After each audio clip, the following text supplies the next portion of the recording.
unscheduled Reiki and channeling webinar with Jim, and we have with us Gurudan, Hey, and Johannes. Hello.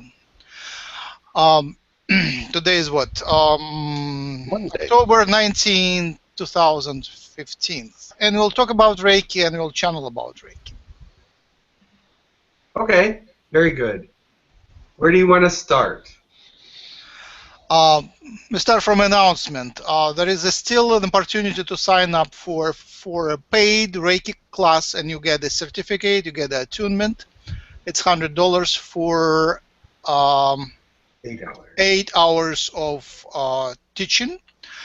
And to sign up, go to humancolony.org and click on Reiki. And there is a sign up email, which is reiki@humancolony.org. Just send an email.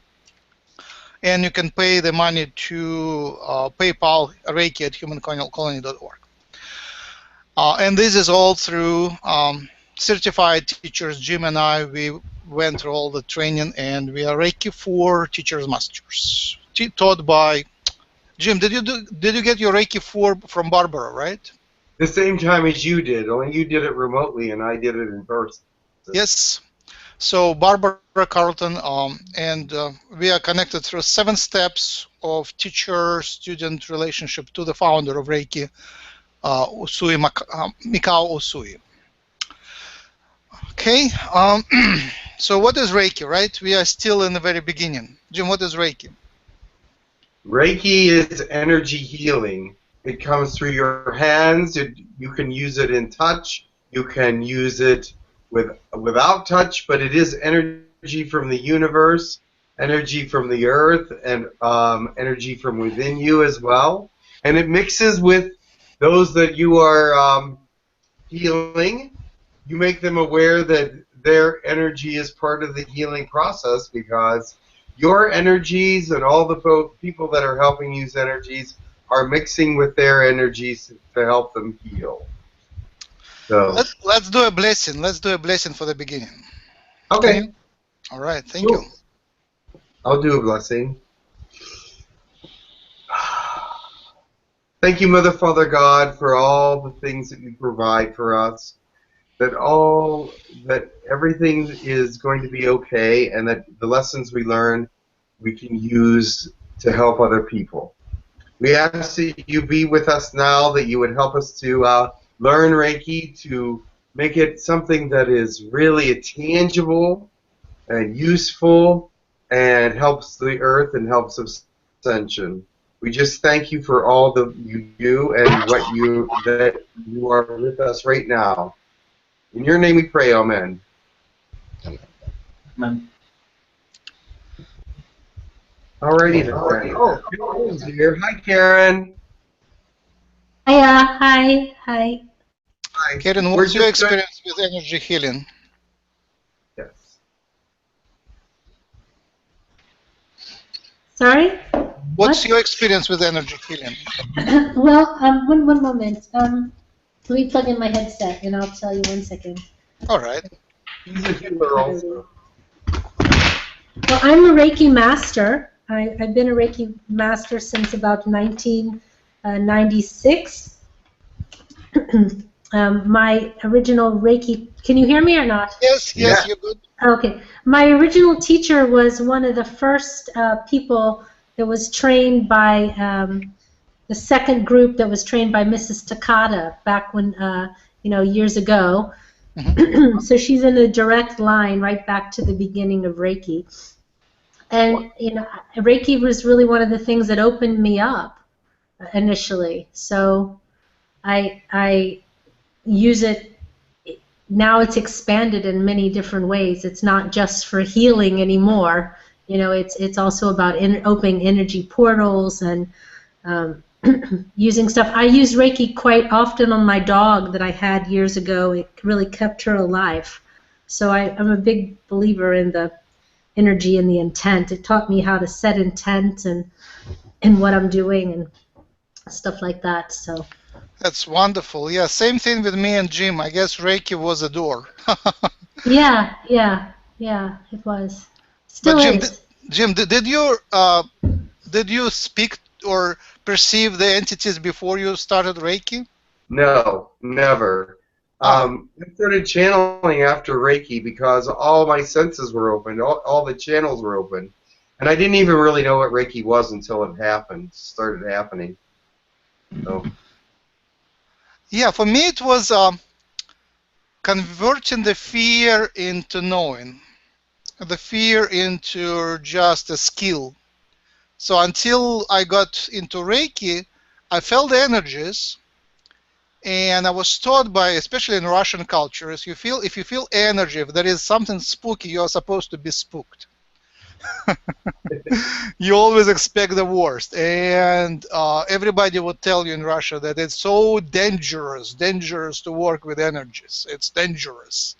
The energies can do something, right, to you, or yeah, and you know, and then you realize that you create whatever from these energies. If you want to create negativity, you can create negativity. If you want to create positivity, you create positivity. And Reiki is purified, very simplistic, very simplified way of working with the energies in a very positive manner.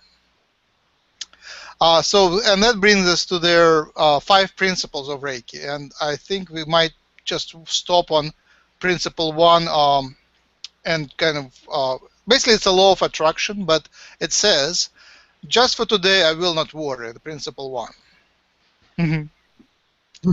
Anybody wants to comment on that?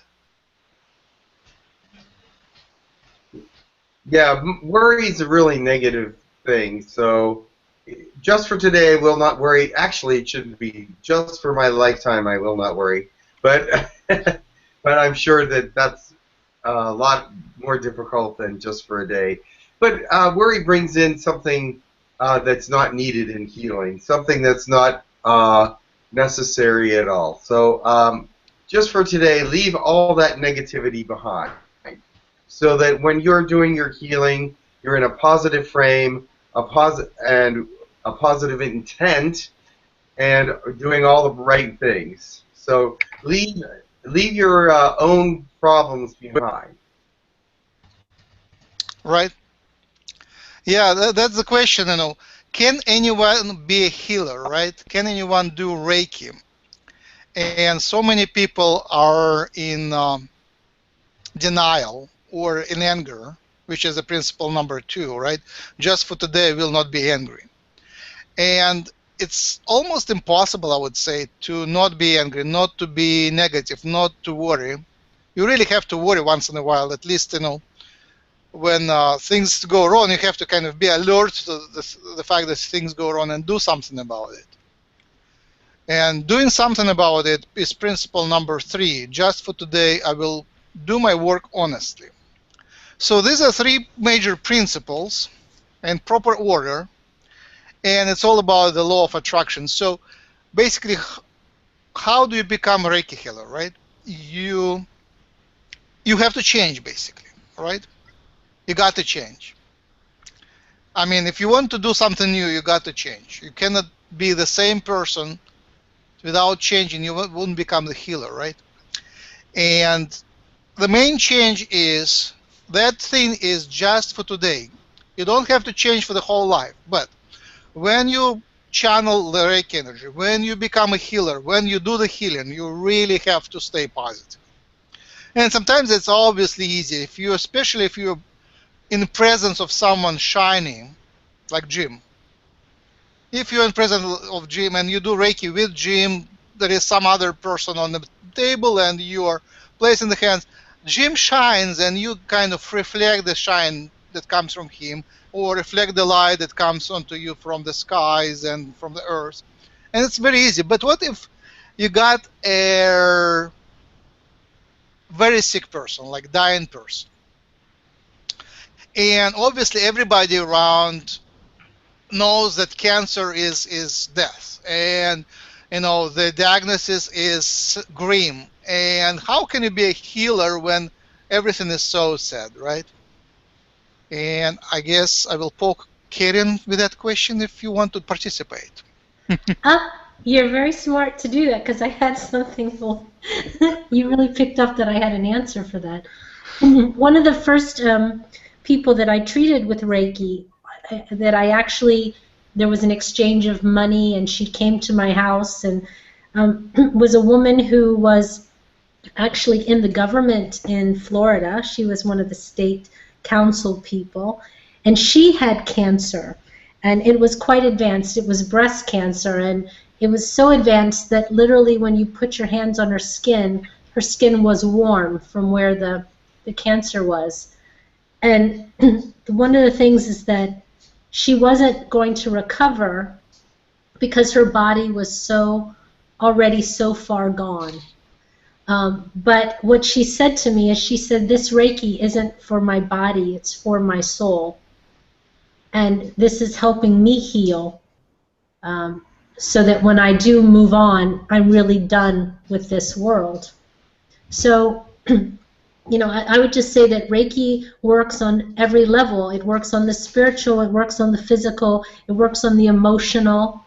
It also, I think, heals the practitioner as well. So for me, it was very healing to understand that this woman was healing in a different way than what you would expect from a physical healing. She was healing emotionally the hurts that she had in her life. She was healing spiritually so that she was able to let go and to find her peace and to find her light, so that when she really did transition, she was complete. And the physical body had very little to do with the wholeness that was truly her. Cool. So that was a huge lesson, because there was the part of me that thought, what if I'm doing this and nothing's coming of it?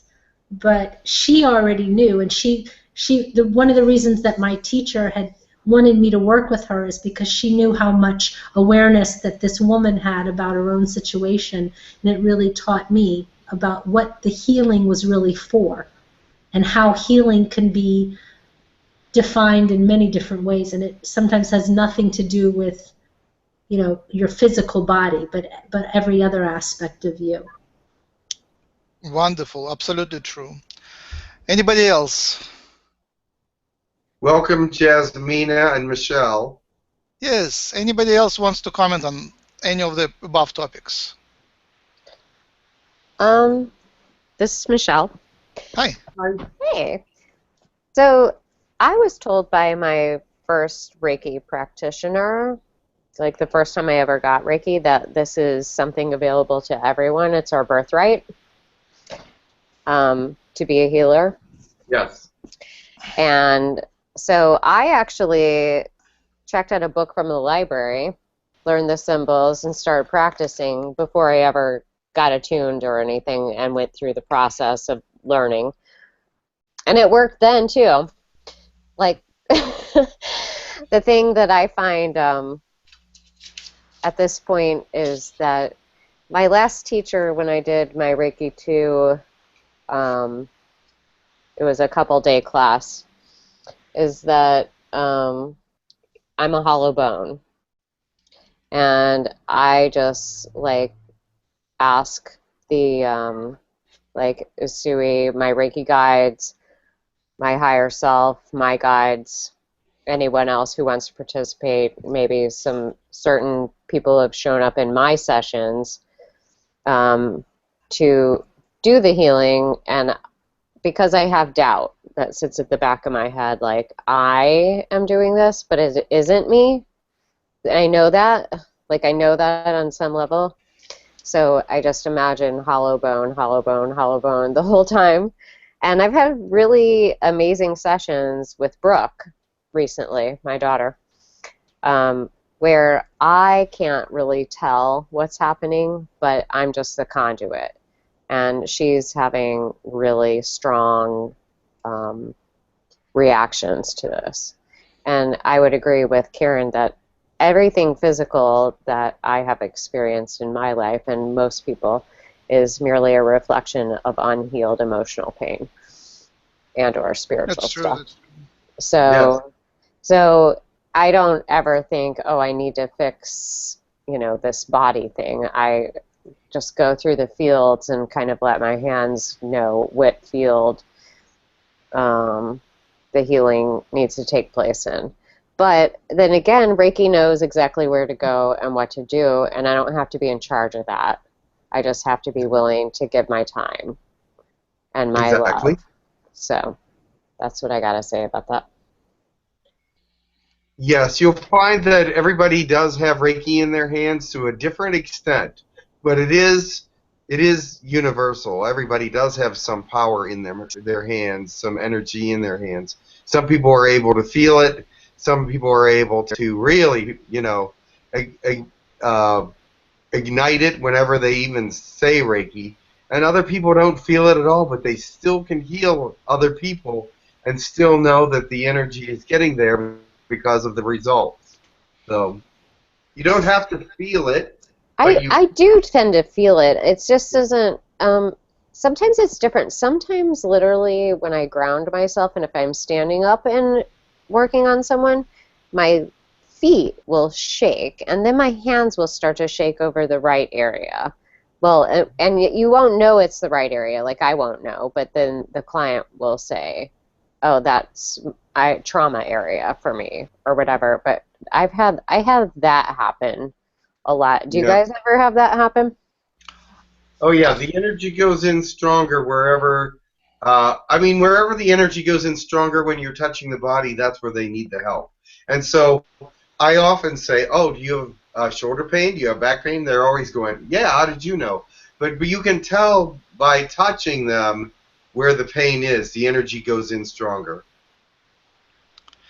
Yeah, I feel it like goosebumps all over the body. And I know that's a big spirit comes. It's usually angelic energy for me. And I feel the buzz in the fingers. And sometimes if it is a sharp pain, it's a buzz in like zit, zit, zit in the fingertips. Yeah. And here in that spot. And there is also that warm energy which comes out of the whole hand. And when it flows, that's kind of normal. Even with healthy people, it flows, and just by the way it flows, sometimes you feel that it is a healthy flow, and sometimes it feels like it is a unhealthy flow. Basically, flow of healthy energy to an unhealthy place, undisbalanced place. So you can feel just by the quality of connection. Sometimes you feel absolutely happy in a positive way, and sometimes you feel that you are happy that you are healing, but there is something there that needs to be healed. And other sensations is sometimes like a blow on the hand.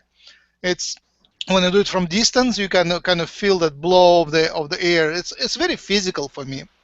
And also, in addition, it is a feeling of the answers. I always have kind of mental lodge. Often have. Sometimes I don't, but most of the times I do mental work, saying, what is this patient experiencing?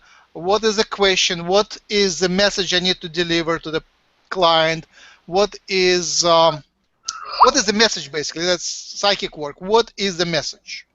And it comes. So I deliver the message, and sometimes it is I have to wrap it in many sweet layers. Like the message could be sharp, but I have to kind of reword it in a way that like a parable, so it can be delivered. And yes, also there are energies in the spine that you feel, the energies in the head, and usually I work with closed eyes, and I go into meditative state myself. So for me it is a meditation, and sometimes the light comes right in the head, and it's like I say welcome and thank you. And that's the principle number 4, I believe. Just for today, let me read it because I don't know the words, but the principle I know. What's the 4th principle?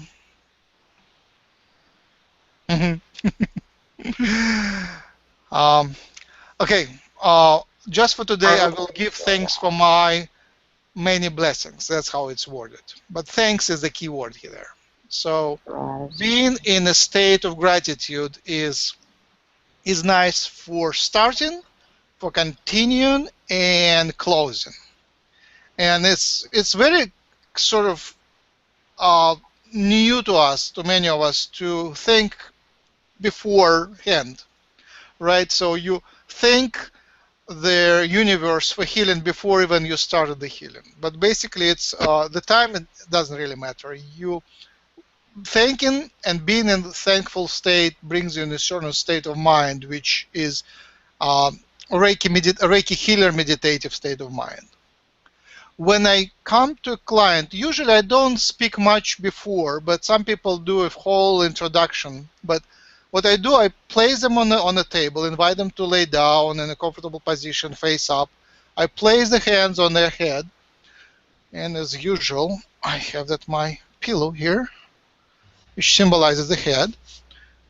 All right, it's a little squished, but basically I do upside down, how do you call it? What's the name for that? Mind meld. You know, Vulcan, Star Trek Vulcan mind meld. I do it upside down, basically, like this. I'll show like that. My hands behind, and it comes now naturally. It's kind of a second nature. I lift them up spiritually. Just I get in a joyful state of mind, even if they are in bad shape. I just Cancer, I smile. I mean, what else can you do? You smile. I mean, some people would think that's impolite, but basically, if there is a story about Cancer, the only thing you can do, you can smile. All right? Death, you smile, because you understand that death is reunion, death is return home, death is liberation, death is very spiritual. It is spirit releasing the body and returning home. It's extremely spiritual. It's not saying that let's die now, or let's kill someone, or let's help someone to pass over. But there is two sides, right? This side can be sad, and the other side is the birth of a new life, basically. The death here is the birth of new life there. So accepting it and smiling is the first step for healing. Even for the loved one, for the animal, for anyone, for anybody, for yourself. Accepting the fact that the death will come at a due time, and you can do whatever is needed, any healing, but if it will eventually come, right? So again, we have a couple of our Reiki friends, Reiki masters, passed away, and our great friends, and both of them went away with cancer. So Reiki heals the soul, helps the healthy passage on the other side, but still the cancer could be a way out, and it's just how the world is designed here. It's just something which you can't understand. It's just a thing that you don't understand but accept. So coming with a positive attitude is the key, and sometimes it's very easy to use certain symbols like candles, certain symbols like sage, the smell of sage. So I'm now tuned into the smell of sage. Right now I have a smell of coffee in my burner, and it just brings you into a certain vibration. Obviously, it's a permission slip. You don't have to do anything to do Reiki, but in the beginning stage, the protected environment, semi-dark room or almost dark room, and kind words, kind voice, soothing music, all lift you up. Kind of, just for today, we wouldn't worry. That's right for that moment, for the Reiki, release your worries. You have to shift up to a higher state. Just for that moment, don't be angry. Not to the angels, not to the gods, not at the humans, not at yourself, not anything. Just be happy. You have to heal being happy. That's the only state for Reiki healing, the only proper state in elevated, sacred happiness, right? And then do your job. Basically, doing your job is another key. So how can I do the thing when I don't understand what's happening? And it's guaranteed you don't understand the whole thing. You understand only part of it, not the whole thing. So how can you do it? It's just you do your job. Like, understand that it's just a service. You officiate the healing which is done by higher energies. You're providing your hands, you're providing the protected environment, you are a guide which doesn't understand everything, but you still can guide and officiate the process of healing. And the patient has to do it themselves. All right. Please comment on any of the above. You said a lot of nice things, so I agree. I think it's important for people to understand that we don't do any kind of healing.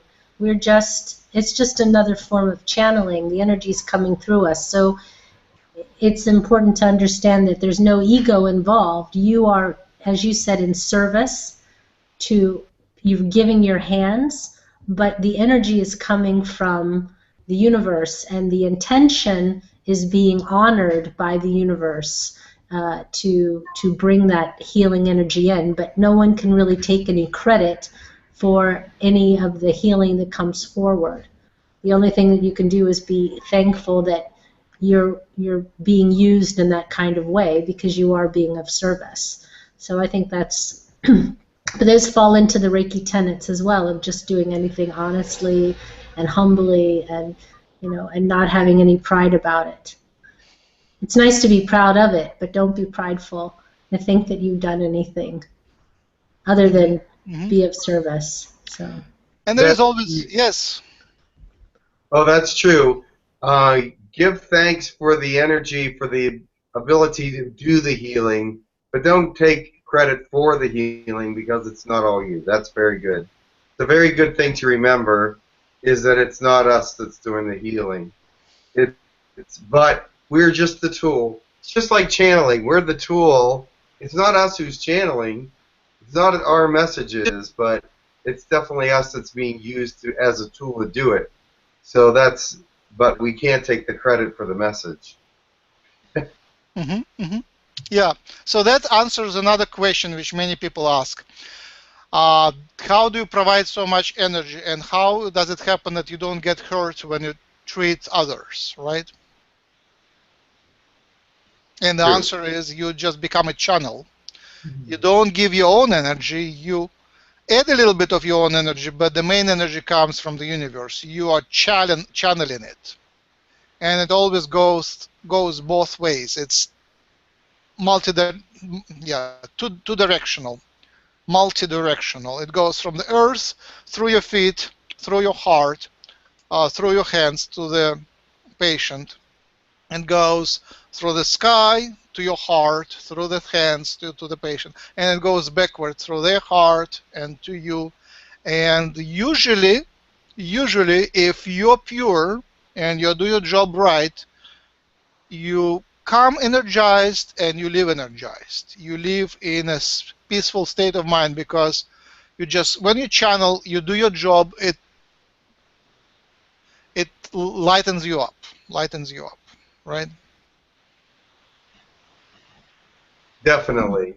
It definitely heals you as well. I always have the impression when I do mediumship readings, and also maybe you understand this too, or when you're channeling, a lot of times when the person comes to you with an issue, you're giving information, but it's always kind of twofold. It's for the person that you're giving it to, but it's also for you, because that person has come to you for a reason. They were attracted specifically to you for a reason, and there's that connection that you have where sometimes exactly what you're saying that they need to hear, you also need to hear it as well. And as far as the healing energy, you're also needing that as well. So it becomes twofold. It's double. Absolutely. Yep.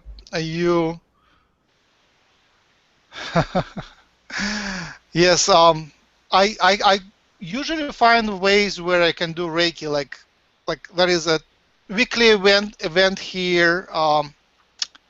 Like in Chicago, there are several Reiki shares, so you can come for free there and provide services or receive Reiki. So you just come once a week at like 7 p.m. and there is like 4 beds, and there are free Reiki energy healings, and we provide the healing. And when you do the healing, you basically step in the same river, step in the same vibration and the same wave as a client, as a patient, and you get your energy flushed. Basically, one of the principles of Reiki, the mechanical principle, is that you offer a healthy vibration, the special Reiki vibration, to them, and it's up to them to step up and meet this vibration and get tuned into that vibration. And it happens not only on the whole body, but it happens on every small part of the body, on every chakra. So that's why you place the hands in different places.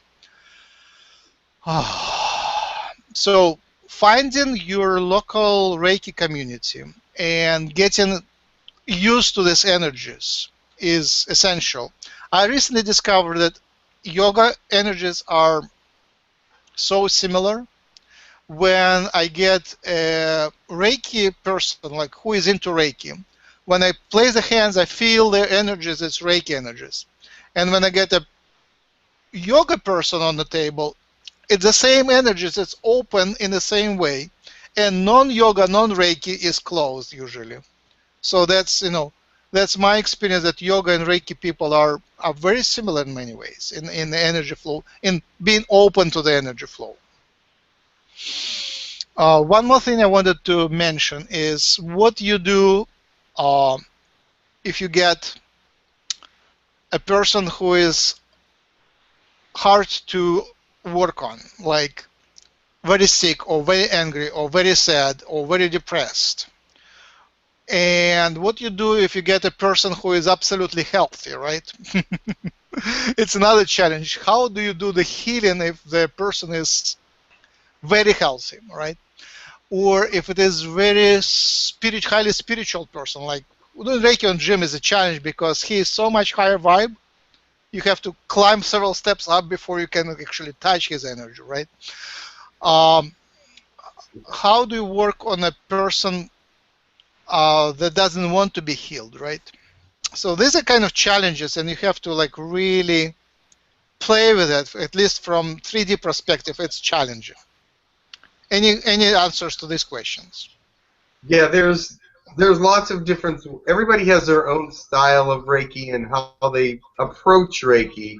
But if you're going to be working on somebody that's really not in a very depressed state, in a very low state, I would, protect myself. I would just say, I would do a little meditation before I even worked on them and say, just let me be as effective as possible with this person because they need to open up. You see, if they don't open up for you, the Reiki's not really getting through. Does anybody ever experience that? If somebody's just closed up, sometimes it's the depression and stuff that closes them right up. They're just like closed. And I just like talk to them a little bit and ask them what they're expecting from the Reiki. I asked them if they ever had it before, what they wanted to do for them, if they would help me with it, and would be involved, their intention be involved in helping me to help them, and tell them what things that they might feel, and that it's about relaxing, being in a comfortable, relaxed position when you start, so that the best results can happen when you are most relaxed and most comfortable. So I would try to just calm them down a little bit at the first, and then just ask them if you want to touch or not touch. And if you are going to touch them, I would go to their feet first if they're really nervous and find out if they want their feet touched. But if you work with their reflexology, you can relax them a lot. If you rub their feet first, and then go right to the head, either the head or the feet first, and then do the other end, the head, where all their spirituality is and stuff, because that will help relax them too. And then I do my own style after that of moving around the body and checking the energy levels of the meridians. But First of all, I just would like to relax them. And the more relaxed they get, the more able to heal them you are, or the more able to be healed they are. So, and it's about making them feel comfortable and relaxed, and that it's nothing to fear, and it's not a problem, you know. And if they get uncomfortable, to let you know immediately, so you can get them back into a comfortable state. It's all about comfort at the beginning. And if you run into somebody that's really uncomfortable, that is your first job, is to relax them as much as possible before you even start your actual Reiki. And that's why I say to either rub the feet a little bit, or rub the head a little bit, or whatever, the neck and shoulders. But to get them as relaxed as possible before you actually start putting a lot of energy into them. So, and a lot of times I find that if you talk to people, and or if they've heard of who you are, if they know you from someone, or it has connections with you from some other place, you will find that they relax a little easier, because other people trust you, then they can start to trust you. But if they don't really know you very well, if you're at the YMCA and this is the first time you've ever seen this person and they never had a Reiki before, then that's when you might want to start doing the relaxation parts. Talk softly, ask questions how they are, ask them about what they need done, and be very friendly with them. Open them up a little bit, use your skills as a person to communicating with another person, to just let them know that this is nothing to be afraid of, and this is something to just, the more you relax, the better the treatment will be. So that's a key. The more relaxed they become, the greater the treatment will be. Because why? When do you get your best healing? When you're asleep. They tell you to rest, right? So the more relaxed you are, the better you are able to heal. Now, if you're working on a healthy person, you may not feel anything at all. You may just be putting their stuff back into alignment, and that's great. It's easier to heal. It's easier to work on somebody if you feel a lot of energy going in, but if you don't, it's still going in. It's still relaxing. It's still bringing a service. So don't feel like you're not doing anything if you're working on a healthy person, because what you're doing is realigning all those energies that are out of bounds or out of whack. And there will be some. Nobody can be that perfect. So your energy healing is doing some good. It might not be healing something real urgent, or it might not even be healing pain, but it is healing spiritually, it's healing emotionally, and it's healing physically, in the sense that they're straightening out their energy fields if indeed they need straightened out. And also their chakras are being encouraged and brightened as well. So don't worry, if you run into a really healthy person, just do what you can, and you know what? They're going to tell you after it's over, I didn't think I needed a Reiki treatment, but I feel so much better. Have you ever experienced that? They're going to tell you that they feel better, even if they weren't unhealthy. So. Yeah, you pronounced almost everything which I wanted to say. Good. So we synchronized pretty well in that. Good. Anybody else has a comment on that? I do. Sorry, you go first. I'm coughing over here. Go ahead. Okay. So recently I noticed that when I engage in this, I kind of ask my higher self to connect to the higher self of the person I'm working on. So, because if they don't want to be healed, they're not going to be healed. And although I've had sessions on my own self where I'm like either convulsing, bursting into tears, or wildly uncomfortable. But as a recipient, I understand that's just energy movement.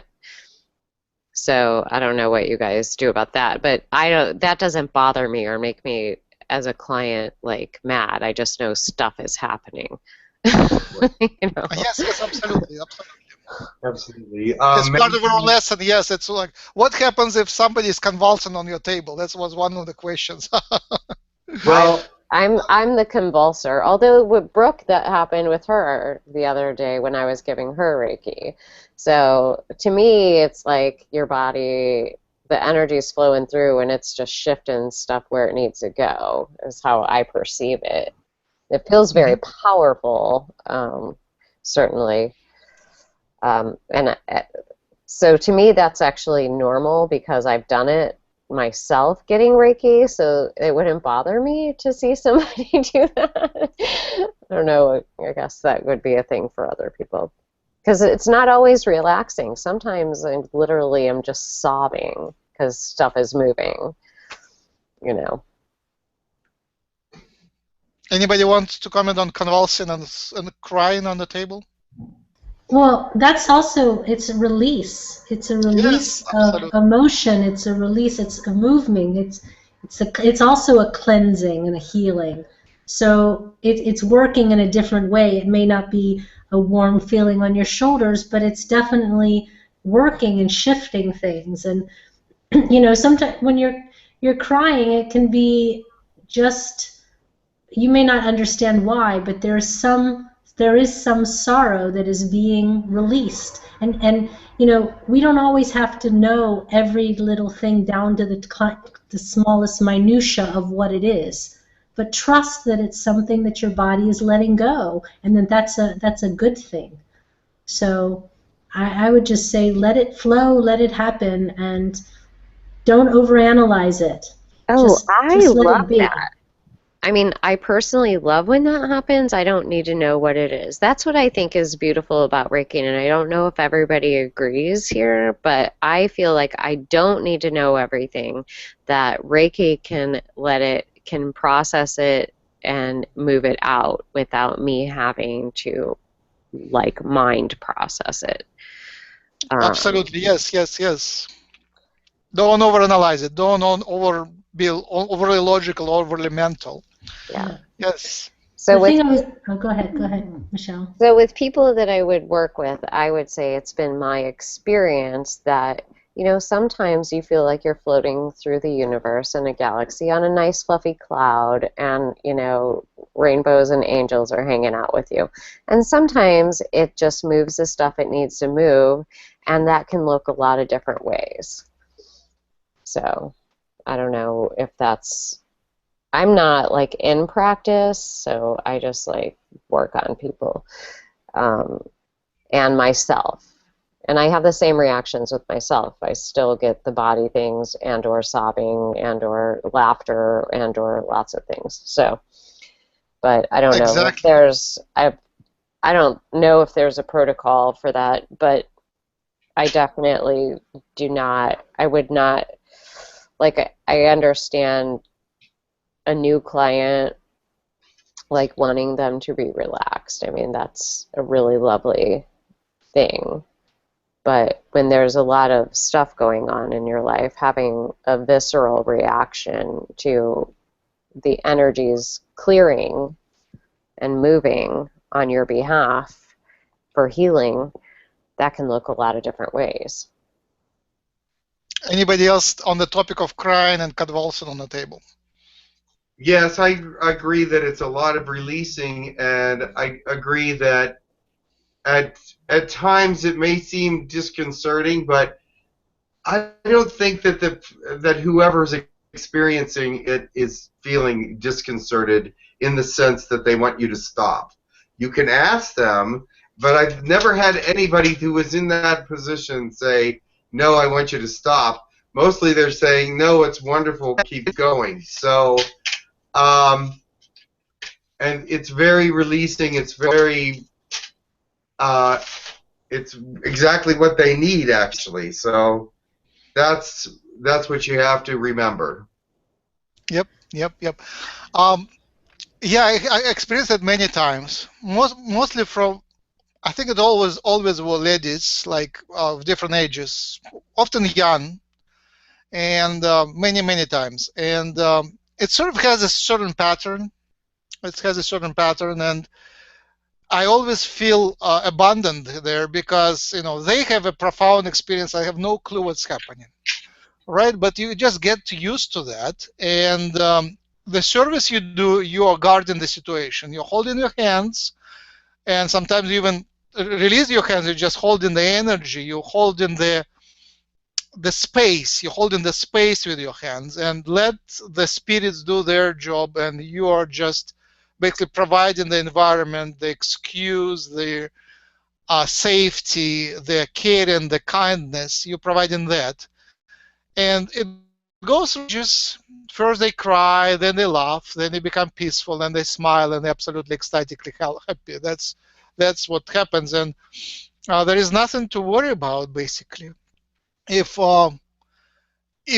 I knew that something goes wrong, I would intervene, and I would intervene with a strong, say, hypnotic voice, strong commanding voice, directing my kind direction. But so far in Reiki, I never had to do that. I had to do it in other certain situations, but not in that situation. So if something goes wrong, like possession with evil spirit, then you might bring your energy and your vibe. But if it is a healing crying and healing, especially if there is some romance problem or some other that kind of problem, which death release problem, like grievance, then you just let them cry. It's the same thing you would do with a friend when a friend cries on your shoulder, but that happens in a Reiki situation more through spirit and less through you.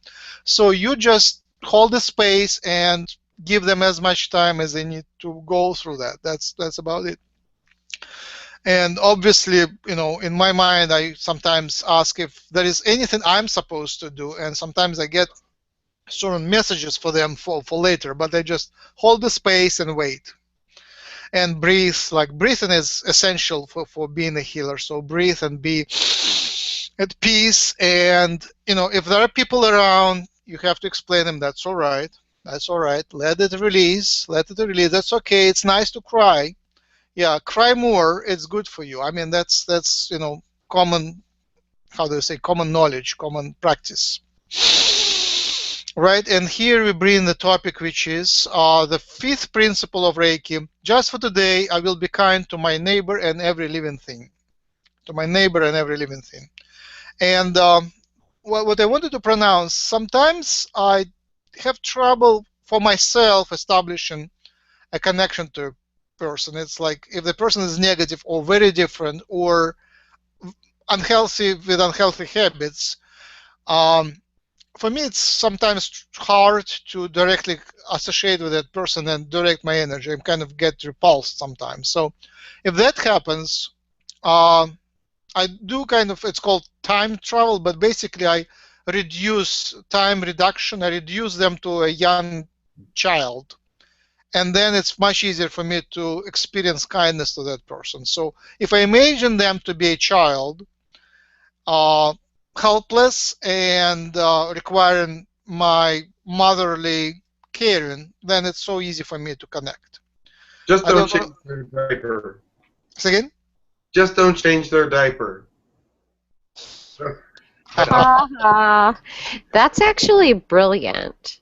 Yes. I mean, that is a really beautiful way to go about healing someone with a really negative kind of vibe. Thanks for that. Yeah. There are a lot of people that have, they're unclean or whatever.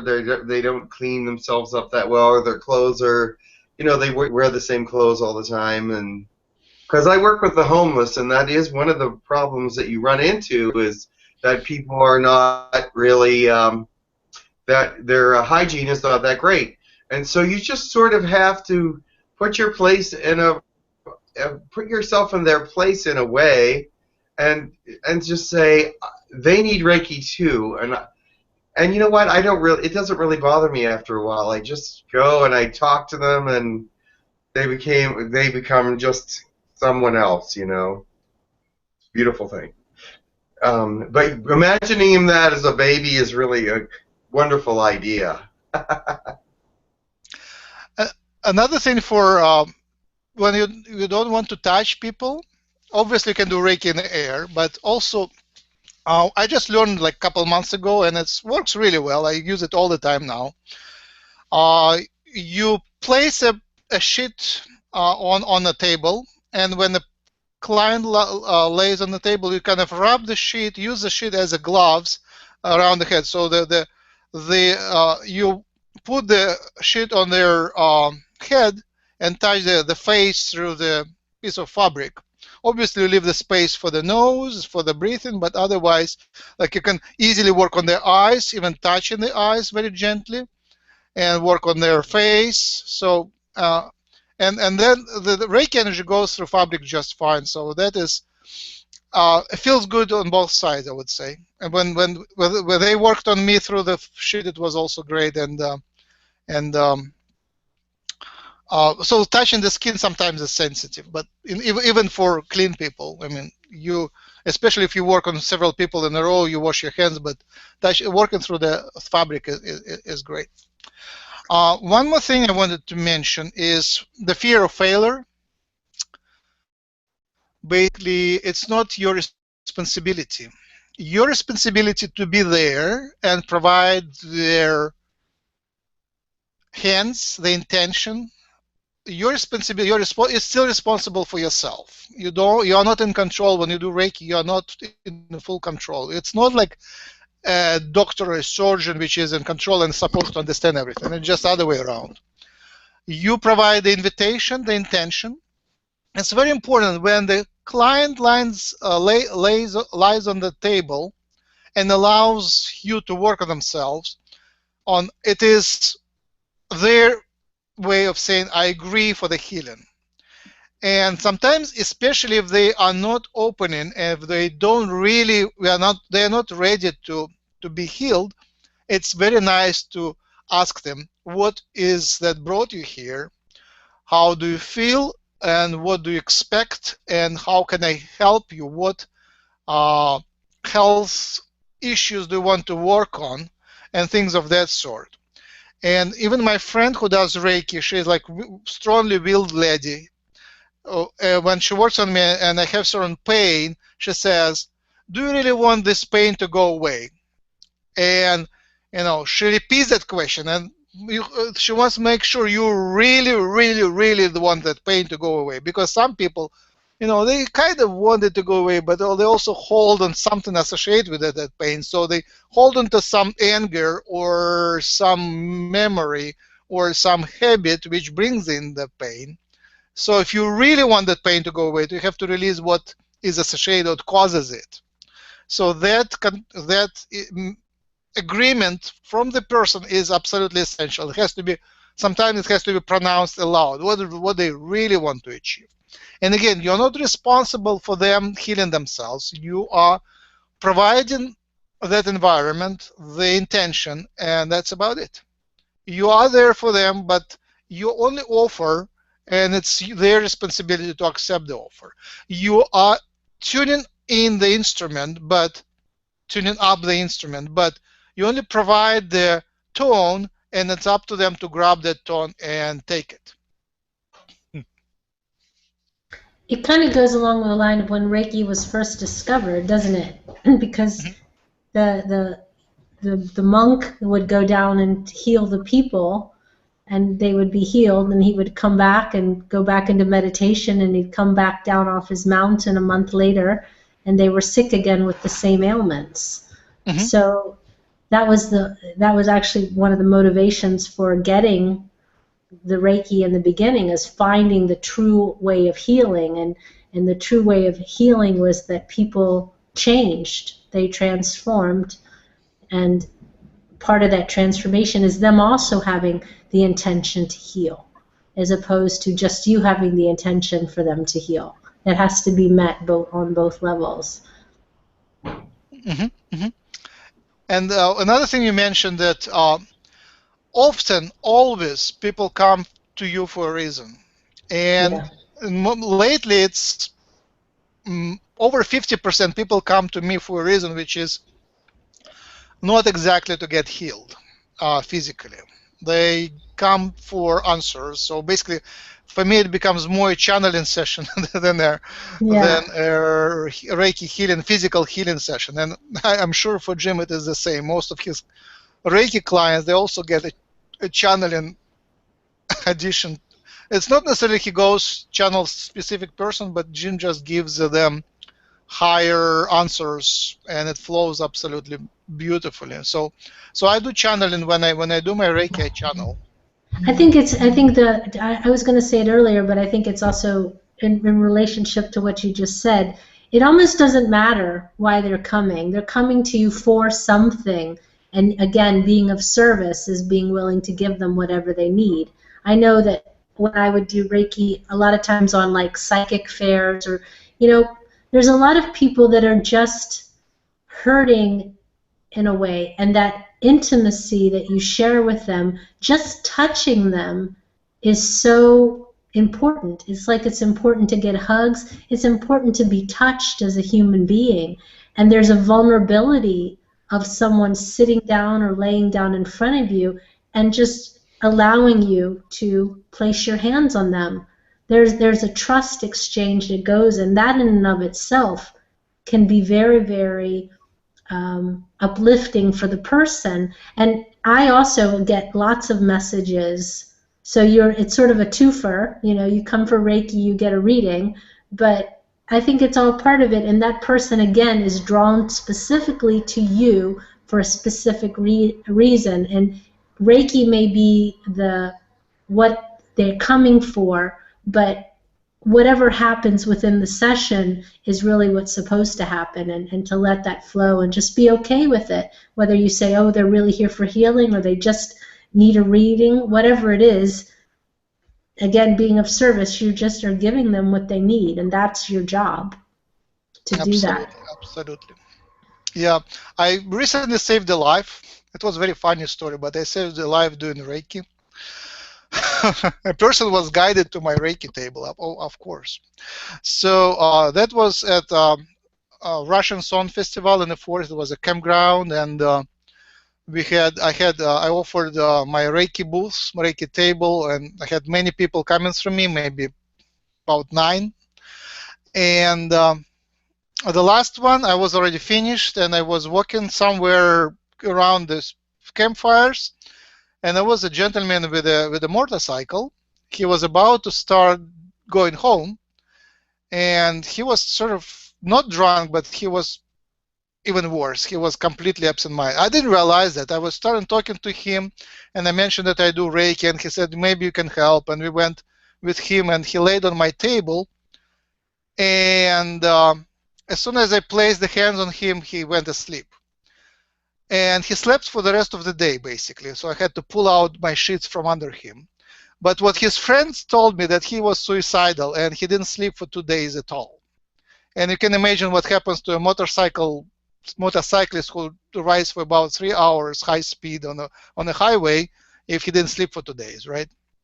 So everybody, they knew he is suicidal, and he was so obnoxious that they didn't want even, to deal with him. But he was guided to my Reiki table to get asleep. And, others were also guided, but this time it was like everybody was so relieved that he got his sleep before he rides his motorcycle back to Chicago. That's awesome. Oh, that is awesome. Excellent. That's great. I love that story. That's fantastic. Yeah, so one thing, how do you get into Reiki? Obviously, you sign up for our lessons or any other body's lessons. You need to get practice. You need to get to be also a patient and feel if you're new to Reiki, to feel the Reiki healing, the energy that comes through you. It opens you. Like one thing I mentioned, when you work on healthy people, what you do, you upgrade their chakras. Obviously, you might want to mention to them, but basically you open the higher level connections. In a healthy person, you still have a lot of work to do reconnection to the spirit. Basically, the spirit and the physical mind and physical body, and their etheric body all have to be reintegrated because of all the culture and stuff. So in yoga, people they're integrated, but in average Westerner, it's disconnected. So all you do is like working on, and you place the intention to reintegrate, to heal the educational traumas and stuff, even on healthy people. So coming back, what do? You might experience, if you loan cash, right? You might experience Reiki as a patient or Reiki as a practitioner in Unitarian Church and Spiritualist Church. Unitarian, they usually have every once in a month, like usually Fridays, they have a Reiki circle where people sit in a circle on chairs, and they sign up, and people who are healers provide the healing. So you can do either one or another, and it's very simple. You just place your hands on the person and do the healing. And the second, in Spiritualist Church, the same thing. It's just not the circle. Usually, it's like straight line. But after in Unitarian Church, you don't have to be in the service. It's after the service. It's a separate event. In Spiritualist Church, every service includes a channeling, a free channeling, and free Reiki. So that's and there is a donation, but basically you define how much you are able to give. So that's an easy way to do the channeling session. Very brief one, a sampler, channeling sampler and Reiki sampler. Jim, I think you are. We are finished the main topics which we wanted to pronounce, and now the channeling microphone is open. Anybody else is into channeling today? Does anybody else want to channel? Well, before you go on to channeling, yes. Before you go on to that, I want to say that there are some advanced alien Reiki moves. Yes. And I don't know if any of you are familiar with any of them, but how many of you, that you are practitioners or above, when you experience the Choku-Rei, it doesn't really want to stop when you finish the three spirals. It seems like it wants to keep on going on. How many feel that way? I do that. It's not the three, but it can go on and on and on. Yeah, I agree with that. Actually, Takar told me that it goes to 12. You could do 12 spiral, and that's goes in deeper. It sets in a deeper energy into a deeper area, and it's a more thorough healing tool. So the 12 spirals is much more powerful. So, actually, hey, Jim. Yes.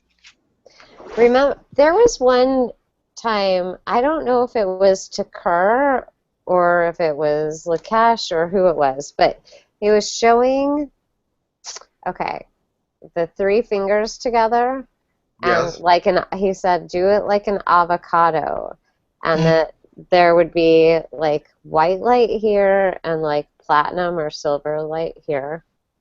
Mm-hmm. And so I actually have used this. I have no idea what it does, but yes, do you know what I'm talking about? What that does is actually that changes the energy of some people. Some people have, when they have, all of a sudden they get real jittery or disturbed. That can calm them down very quickly. So that's one I used that with Brooke the other day. She literally broke out into hives all over her face, and I don't know, that's just what I felt drawn to do. And they went away. It was really cool. Good. She keeps having it. It's like she's processing stuff. And then it was getting rid of toxins in her system. Is that what you're saying? That those were coming out? I think she's processing a lot of emotional stuff that is manifesting in a physical nature. Yes, I agree with you there, and it's going to take a little while for that to come out. But she's going to discover some very interesting things about herself and about the world. So Yeah. she's really going through a metamorphosis of sorts. Yes. And she's going to be wonderful. She's a wonderful person. I like her. Yeah. So I really was glad she was in New Jersey. So anyway, I wanted to mention their Chukuray symbol. Why is it so many things? So the Chukuray symbol is 1, 2, 3. Okay, 1, 2, 3, and then the ascension symbol. So it's a vortex and then the ascension. It goes first. It is a spiral, and it defines the plane, and then there is ascension through to another dimension and an exit. So it's a portal. So you basically build a portal. But the property of this portal is it has 7 chakras. 1, 2, 3, 4, 5, 6, 7. You see? So when you talk about human design, humans have 7 major chakras. And if you build more, how do you call it, more turns in the spiral, then it becomes alien design, which is logical, right? Yes. The thing is, yes, the Choku-Rei is still valid. It's still a very important part. But if someone needs a deeper energy input, then the 12 is what you would do. Of course. Yes, and for that particular area. So it's like that concentrates on that area a lot more strongly or stronger. Are you still saying it 3 times, or are you saying it 10 times then? Because No. I always did it, like I made my, as I would draw it, and I would make my Choku-Rei like as the line coming down, that was the first one, the first sort of, Right. I have the symbol and the word tied together. So as I say it 3 times, on the 3rd time I've completed the symbol. Are you saying it more, or are you just... Well, you see, you say Choku-Rei, Choku-Rei, Choku-Rei. Well, this is not a Choku-Rei because it goes 12 times, but right. It's an alien symbol that starts like the Choku-Rei but goes 12 spirals in, and you don't have to. You just have to say, you just have to intend it to be a healing symbol. She did not give me a name for that. There is another symbol that's similar to it. Similar to the Choku-Rei, but that is just called 𝗪𝗓𝗓𝗓𝗓, which is just without the line going across the top for the Choku-Rei. It's just line down, and then it's the spirals in. But it can be used as spirals out as well. So. To draw, is the idea of that to draw things out that need to be drawn out versus put things in or draw things out? Right. It's a vortex, basically. Right. It's a creation of a vortex. It's an energy symbol, and it's called, according to Ish, it's called 𝗪𝗓𝗓𝗓𝗓. And I have my friend is making copies and pictures of the 12 Choku-Rei spiral and the 𝗪𝗓𝗓𝗓𝗓 to show people. So he's making those into diagrams. Cool. All right. And the 𝗪𝗓𝗓𝗓𝗓, it looks like a Choku-Rei without the top section on it, but it's really cool. But it's very powerful as well. But it's used in a little different way than in Reiki. It's actually not born of Reiki.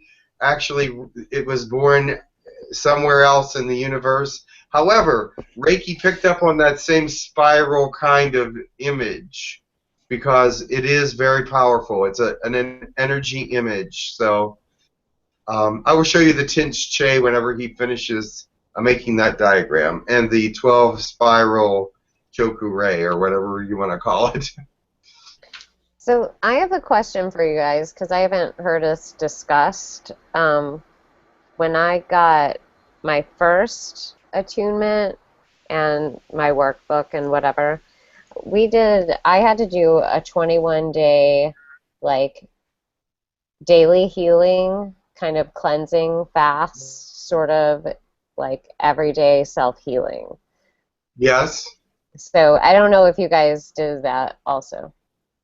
It is something that would be good to do before you do Reiki, but it's not a necessity. But it is nice. It gets you into a different frame of mind to do it. So. Well, it also, like, bodily, it moves stuff around. Like, Oh, Absolutely. sure, I'm sure like, it does. It's probably like having Reiki before Reiki. So. I mean, I would say I do more Reiki on myself than I do on other people, for sure. Yes. Like, Same thing here. I have, let's see, 1, 2, 3, 4, 5. I have about 6 people a week, so I do more Reiki on other people. right? Mm. But at the same time, I guess you get the Reiki. Although another thing that happened is that since I'm an empath, I could feel, when I was giving Brooke Reiki, I could feel her pain. Oh, yes. I can feel pain from some people sometimes as well. Yeah. And then what do you do with it? I take it put and I into give it the back to Mother ground. Earth.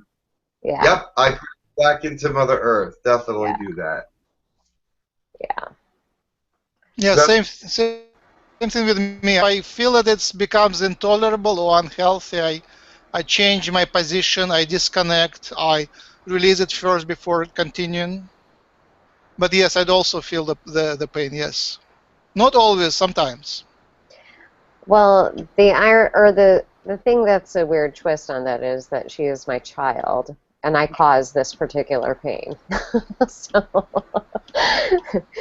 it was actually probably, like, my first thought wasn't to send it into the earth, but I was like, it's not mine, but I take responsibility for my part. Well, So my brain got involved in there somewhere.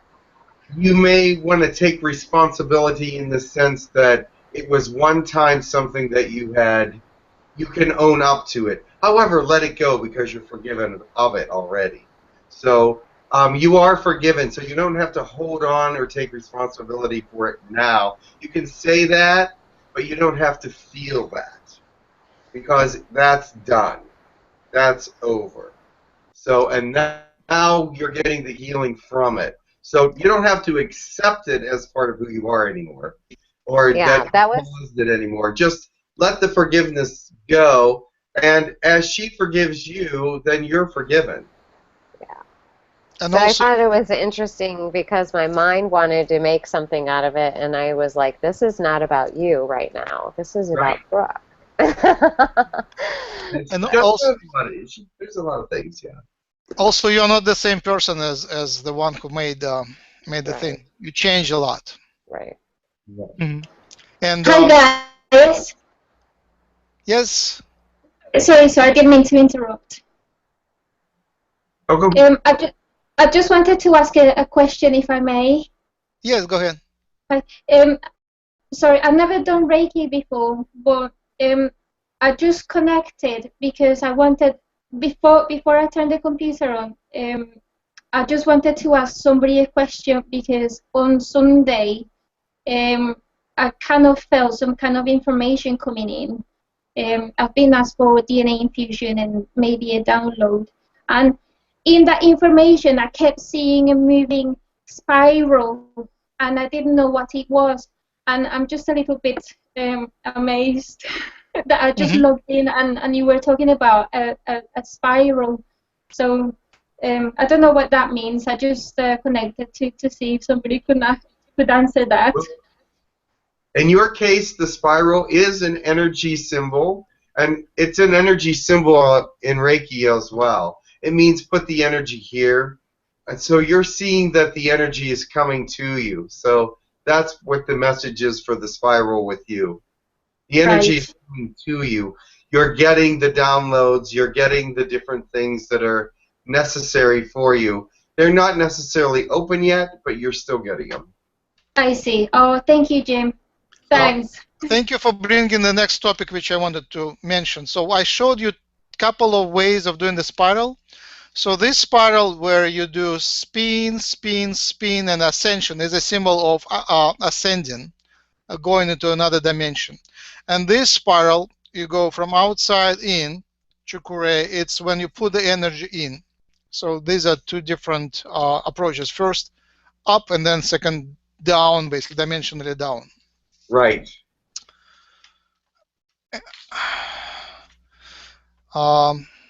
And we are into channeling now, or do we have more things to discuss? Oh no, I just wanted to bring those. I guess it was intentional for me to bring the spiral in for Carolina's sakes. There. Thank you, thank you, thank you. She was seeing spirals, and then when she tuned in, we were talking about them. So I think it was necessary for her to hear that. I think that was amazing. Oh, good. Yeah, we have so many synchronicities these days. We just kind of got used to that. We are very surprised when there is no synchronicity. Like there is like a letter which me and Kim need to answer for 3 days, and our answers we just shoot to the same person at the same time in the same few seconds. We see each other's letters written. We wrote about the same thing to the same person. Wow, yeah, that's things like that happen like all the time now. Yeah. My cat is my timekeeper. If he comes and wakes me up, it means there is something coming, something scheduled or unscheduled. I trust him. It's like, I wake up at certain time or I get asleep at certain times. I trust my guides to wake me up. And the way it's funny how they wake me up. They make me sneeze, like I just sleep and then I start sneezing and I wake up. But when it happens, I know it's something coming. I have to wake up, and things of that sort of. Or if computer crashes, there is a meaning for that as well. There is like so much synchronicity. You just got used to that. Yeah. If things come, things come like I have daily messages, like famous quotes, and every day it's just just right to the point. I think they're personalized for every person. Probably. All right. Let me do a blessing, and you can tune up to invite someone and channel someone. Who's going to do the blessing? Anybody into blessings? Kieran, do you want to do a blessing or a channeling? Sure. Should I do it in a galactic language or just a blessing with? Please start in galactic language, and then if you may translate or just summarize, that would be wonderful. Okay, sure. Okay. 𝗪𝗘𝗕𝗓𝗓 𝗪𝗓𝗓 Dikarasika Lochiachva Badila Romanda Yakinda Ishalarabasi Difaramanda Lera Ikalasa Ikandia Batu Ayasi Shandia Shaka Ofalaka Yandi Ora Isakala Korapaka Yakiala Undiarara Yaryasiti Kushala. Opening your heart, opening your soul, opening your mind, and expanding by love is the way to move forward in expansion. The commitment to your knowing of who you are will guide you through the darkest of storms and light your path for all who come into contact with you. Be brave in your knowing, be loving in your knowing, and share your light with all. That was it. Excellent. Mm-hmm.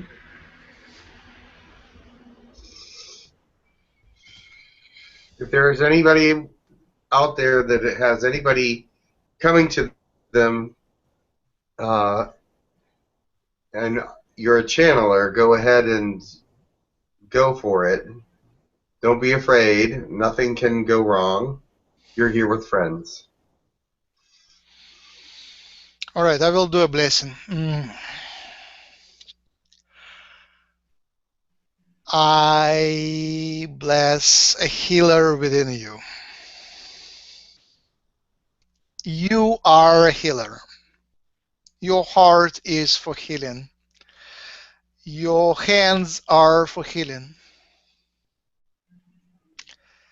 Expand into helping others and helping yourself through bringing in the energies of the universe. It is one of the miracles of creation, the healing. You can do miracles. It's one of the permitted miracles in this reality. Make it happen. Do it now. Be brave. Be proactive. Be strong. Be pure. Expand your healing.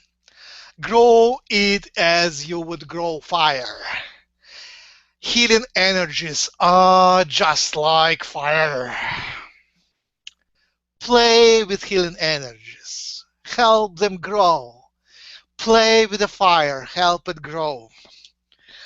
Candles are your best friends. Campfire, wood burning in the campfire, wood burning in your fireplace. Practice Reiki on it, and it is the same energy of creation flowing from the center of the earth, flowing from the sun, flowing from the stars, flowing from your heart, from every cell of yours through DNA, soaking the creation, soaking the nature, the plants, the animals, the air, the water, the sand, the soil, all is soaked in unlimited, immortal energies. You breathe the same air as all people who lived on Earth at all times. You are made of same molecules as all people, all animals, all plants lived on Earth at all times. You carry their lives. You carry their passions in your quants, in your molecules, in your atoms, in your electrons. At will, you can resonate with all healing energies of the earth. Use it. The miracle is at your fingertips. Smile. Be happy. Choose to smile. Choose to be happy. And choose to be grateful. Choose to be thankful. And the doors of abundance, the doors of energy will open to you, and bath in them, bath in health. Health is yours if you wish to take it. Health is yours. Amen. Thank you.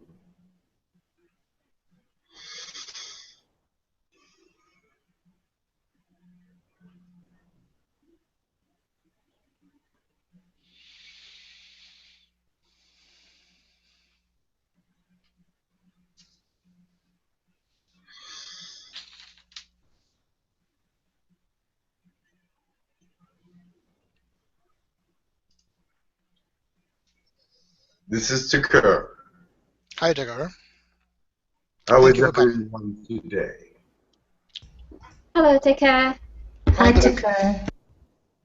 I just wanted to speak a moment about Reiki. There are many forms of Reiki throughout the universe. Some are more powerful than others.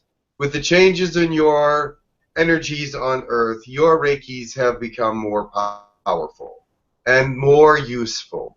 There will be new forms of Reiki coming to you, and you will use them as well as the old forms, for the old forms are not obsolete, but just changed. Now, you won't even need the symbols as much in some cases, because the energy will be right there for you to use. You will know when to use symbols and when not to use symbols. There will be times when symbols will enhance the energy, and there will be times when there is no need for them, because the energy is already strong enough. This will happen person to person. Those of you who are very powerful in your energies may not need to use symbols at all, but may choose to anyway, to even enhance that which you have. And if your belief system tells you you should use these symbols, then you should use them. However, you are coming to a new day and age of energy, a new day and age of understanding of how energy works, a new day and age of DNA understanding as well, and how energy works with that, and how to control it within your bodies. You have telepathy, or you are growing telepathy within your bodies. This is something that DNA is part of, something that is attached with the fourth dimensional energy in your brain, right to your DNA, right to your nucleotides and helixes. And therefore, it is becoming more prevalent.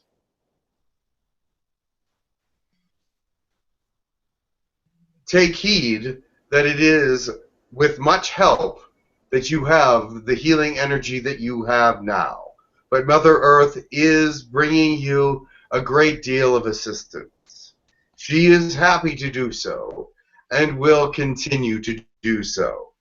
The energies of the Earth are now fairly calm, and you will realize that your technologies are working better at this point.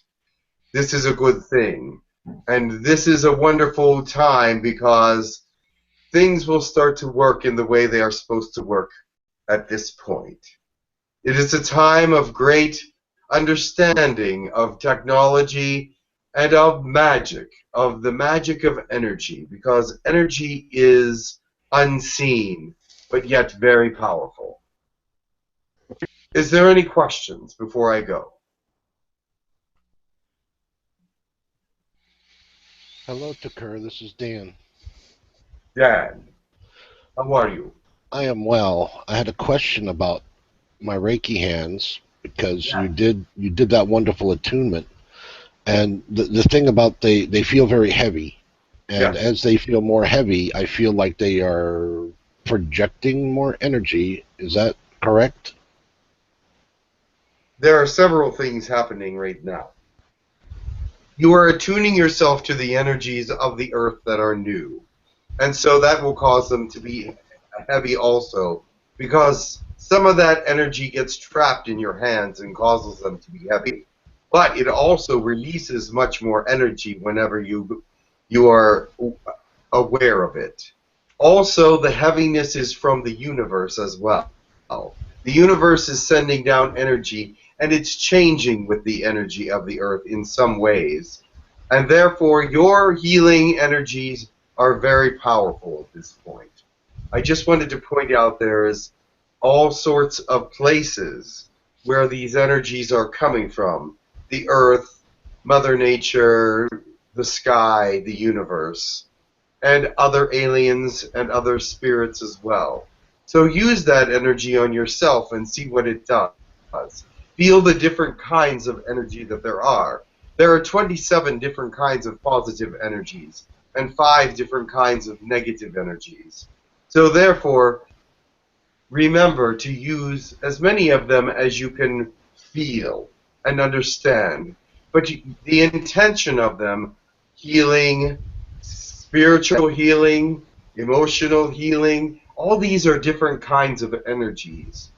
The pulsation feeling for actual lesion closing, and for healing of the body of pain and different things.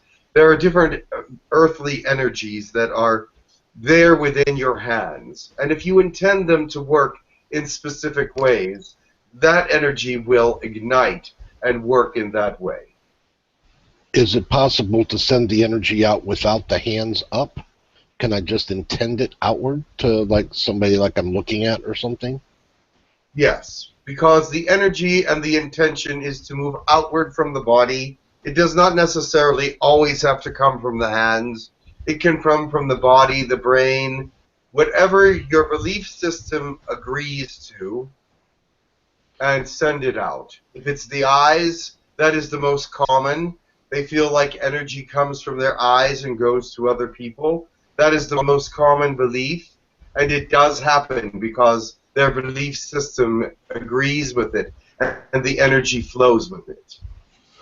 Right, because there are times when I'm like in a public situation where maybe the raising of the hands may not be appropriate in that public situation, but I still wanted to transmit the energy anyway. I thought if I could just intend it, then that would be okay. Feel free to be your true self. If that is intending without raising the hands, then move forward with it. If you feel that it is more effective to raise the hand, then do so, and do not be afraid of what others think. Okay. All right. Thank you, 𝗪𝗘𝗓. You are welcome. Hello, 𝗪𝗓. I have a burning question. I will be very quick. Very well. Jasmina. Okay. Yes. I recently met a guy, and he told me this strange story. And I was thinking, what would help him? Because he can't feel love towards a girl because his heart starts to literally hurt. His heart starts to hurt, so he cannot feel love, and he wants to feel love. What do you think this is? This is from a past life situation. Yeah, I thought it was like that. Pardon me? Yes, I thought it was that. It is from a past life situation where the heart has physically been injured by someone he loved. So not only was it spiritually and emotionally injured, it was also physically injured. And therefore this is causing him not to be able to love women, and therefore he must find that past life and have it healed and forgiven.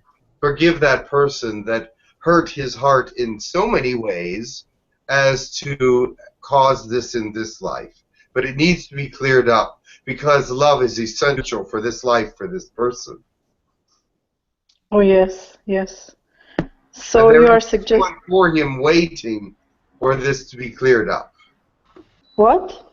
There's someone waiting for him to have this cleared up so they can love each other. Okay. Okay, so you're suggesting past life meditation. Yes, he must actually find a way to... You know this person well. Yes, yes I do. Can you do past life with him? I can try, yes. And see if he can see that period of time when his most loved person stabbed him in the heart. Okay, okay, okay. Was he a male or a female? I do not know. Okay. Thank you very, very much. He would be very appreciated. You're welcome. 𝗪𝗓, this is Yes. Michelle. Michelle, how are you? I am very well. How are you? I am wonderful. So I'm curious because, okay, my thought process is that all of us are healers and that is our birthright. Yes. And there are many modalities, different of healing, whether it's Peruvian or, Of course. Yes. But I feel like even though I think maybe the energies might be different on some level, they're all somewhat the same. How invested do we need to be in the symbols? Like, I mean, for instance, my teacher was like, very reverent, drawing a Reiki, like Choku Ray symbol on the ceiling, on the floor, on each wall before each session, doing one for each chakra on herself, and I think, well, you know what, I just intend all that. Okay. I feel lazy like that. Like, I don't want to go through all the shenanigans when I can just intend that. Am I just being lazy, or does it need to be done? You can do it in your mind if you feel more comfortable. However, it is the intention that is the most powerful portion of it, the belief system of it. And actually, the actual symbol is powerful to be done, but you do not need it in this day and age. When you were being taught about these symbols, the symbols had more meaning and power then than they do now, and that is because the new energies are stronger. But they still have the same meanings, but the power around you for intention is much greater. You can manifest in a much easier way now. Okay, I think that Yes, your answer is intention is more powerful than the symbols, if that's what you believe. yeah. Okay. Thank you. Tucker? Yes. I didn't speak to you for a while, so I have a couple things related to healing, and I think it's appropriate that I pronounce them. Very well. Because when it's pronounced in a group setting, it might have even bigger healing effect. Yes. So my family, every member of my family is under stress. It's a pleasant stress. Very nice events are happening, but the life is absolutely crazy these days. It's just super crazy. So I invite more healing and more supervision and more caring from you guys, from Girk Fitneer friends. If you can check out every member of my family to make sure they are perceiving these changes in a healthy way, because it's borderline right. There is something you can do to help them more than Absolutely, even. yes. Absolutely. Fill the rooms with positive energy, with positive words, with love and light every day, and they cannot help but feel that, and it has a calming effect upon them, especially when they are come into the door from an outside area and they are feeling frazzled or nervous or anxious. When you fill the room with calmness, with peace, with healing, with love, with wisdom, with understanding, fill all the rooms as much as possible with gratitude and wishes for prosperity and love and guidance, then they will feel this. But we will also help, because when we hear you doing this, we will double the energy that goes into the language, because the words are what are powerful. And what the feelings behind the words are just as powerful. So if you say words and do not mean them, they are still powerful. But when you feel what they mean and are feeling the emotions of these words, then they are even doubly powerful. Thank you. Your advice, surprisingly, is falling on the ground where I have no experience. I never meet my family when they come in. I sort of busy with cooking or doing something else. So really, I have to stop it and go meet them, right? No, you don't have to actually stop and go meet them, but fill the rooms with the powerful words. And then when you do go see them, they will see that you are calm and peaceful and full of love. Thank you. There is one more request. Yes. My dearest friend, the person who replaced my mother when she died, she just passed away a few days ago, about 3 weeks ago. Her name is Lydia Yurovskaya. Yes. And I just wonder if you can get any message from her back to her family. Yes, I will speak to her. Thank you. If I can. She is probably in the midst of process right now and cannot be disturbed. Okay. That is all I wanted to say. If there is any more questions, please ask them now. Yes. Jessica, hi, it's Carolina. Hi, Carolina. I love you. I love you as well. Thank you. I just wanted to ask, I feel a blockage in my throat. I've got wonderful thoughts, but I can't, the words are not coming out. I can't articulate. And I was wondering if you could tell me what could I do to help myself get rid of Yes, this I worry? can tell you a couple things. First of all, find something beautiful in blue, because the throat chakra is a beautiful blue color, and it will help you to uh, brighten that throat chakra. Also, I want you to meditate on the intention of bringing the messages to those people that need the messages the most, so that these words will not go in vain, and they will speak out at the time when it is necessary. But first of all, put your chakra into health by seeing the bright blue, seeing something bright and blue, and enjoying that color, and asking it to be part of you and brighten your throat communication chakra. Also, blue is a calming color. Ask it to calm your mind and bring the messages in a way that can be spoken, in a way that sounds like you could speak them to others and they would make sense to them. Because sometimes people get messages and they're all jumbled together, and then they need separated by the thought process. And therefore, Yes. I say to you now that a small, not even a great meditation will help you bring these back into focus. Pray for meditate on focus and communication of the things that need to be said, on the people that need to be said to, and you will find that after your communication chakra has brightened, you will have more of an awareness of how to continue. Thank you, Dika. I'll do that. You're welcome. I love you. Thank you, Tucker. I have two things to say. One is if the timing is right and everything is good, I think it would be great to invite an Arcturian to do a little introduction to Arcturian Reiki. It is so fascinating and interesting. And the second thing, if anybody has any more questions before Tucker goes, I think that would be a good time for you to step up and speak.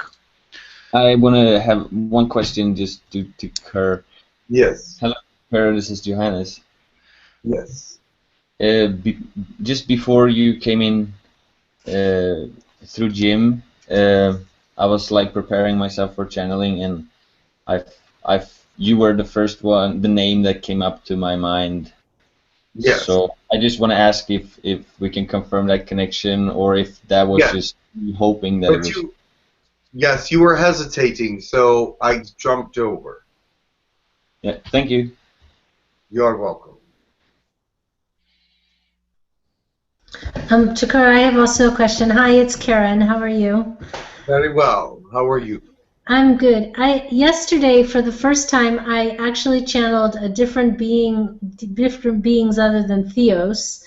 I channeled a being called Demetria, and she is Pleiadian, and she was giving information directly related to first contact.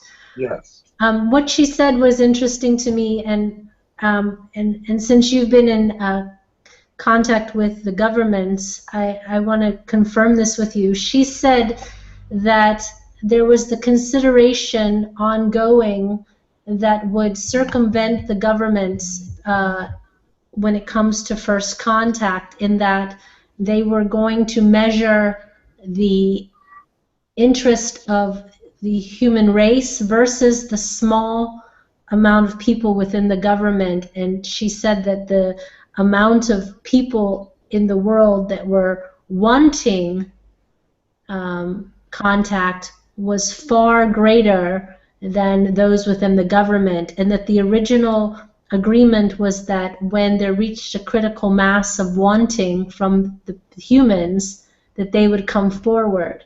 And so they are basically, and I don't know if she is part of your negotiation, but she said that they were considering moving forward regardless of the government's decision. They will take counsel with us very shortly. Okay. What she is saying is that there are a lot more people wanting first contact than there are people in the government. That is true.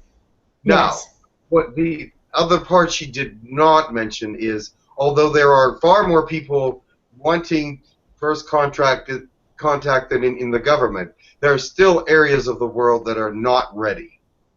Right. They are large areas of the world in a couple places. And so, therefore, we are trying to get those places ready as quickly as possible. Now, the cities, the large cities, I would say in the larger cities, more people are ready. Yes. But they're aware. Not everyone in the larger cities are aware because, you know, there will still be panic for those that are so third-dimensional that they cannot see beyond anything, beyond their nose, as they say. But there are those that are now being enlightened in much greater ways since they acknowledge that the energy of the planet has changed. There are those that were not aware of it and were feeling strange and different things, and then found out that the Earth was going through change, and so they had to believe it because it was something very unusual for them to feel and go through. So now we have many more that are enlightening to the fact of the ascension because of Mother Earth's actions after this blood moon. Okay. Yeah. Yeah. That's basically what she said. She is correct. Okay. Okay. But we would counsel them against moving too quickly. Because she had said that they were planning to come in the period of time of fall of 2016. But she didn't say that it was definite, but that is what they had been planning. Yes, that is correct. Okay. We will check that out and see what their findings are and compare notes on the different aspects and where they're going to go. Okay. All right. Thank you. There are areas that if a ship landed right now, they would probably be welcomed. However, if a ship landed in other areas, or they would not even make it to the ground, it would be destroyed. Well, that's what she said. She said that they realized that there would be some fear, but they would do everything within their ability to dissuade the fear, to assure people. Did they tell you they were bringing any Earthlings along to be to help them? No, what she said was that it was not just her race, but there were many that were coming together. Of course, Yahyel was voted to be the first race to make first contact. However, since there are now many, at least 30 or 4 more species that we are just learning about that are coming into this area, that is all up in the air now.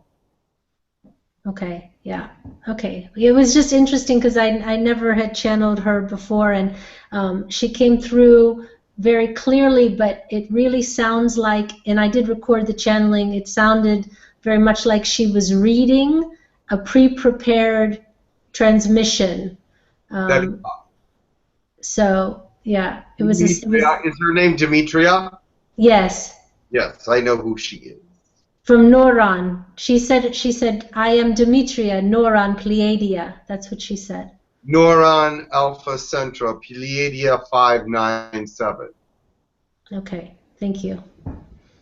Yeah. Okay. Is Noron a planet or a star? That is the star system. Okay. Okay. Thank you. You're welcome. Hello. Hello. Can you hear me well? I hear you very well. Okay, great. I'm very honored to be here. I have one question, and that is, what are the probabilities for an alien life to be found in 2016 as a fact on a collective level? To be found on your planet? Not on, yes, on our planet. In a collective level? Yes. I'm not sure exactly what the question is, but I would say that the chances are they have already seen in holographic form some of the collectives. They've already been made aware of them. But to find them on Earth in the physical form would be very difficult. Men in black are everywhere, and if they do not have permission to be there, they will be sent away.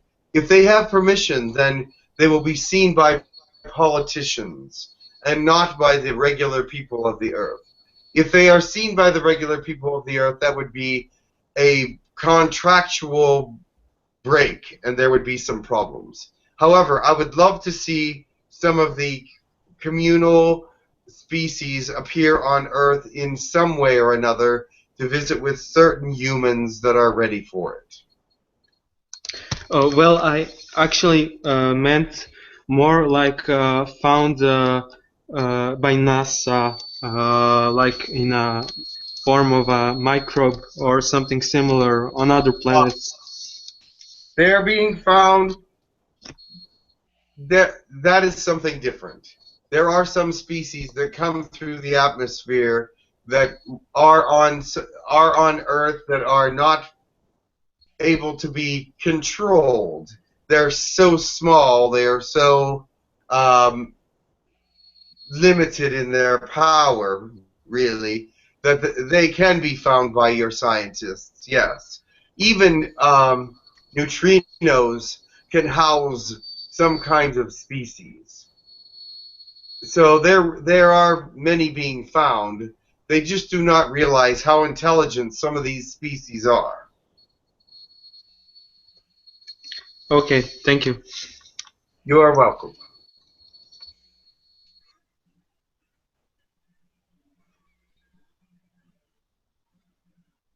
All right, I must go now. I just stopped in to speak briefly about Reiki.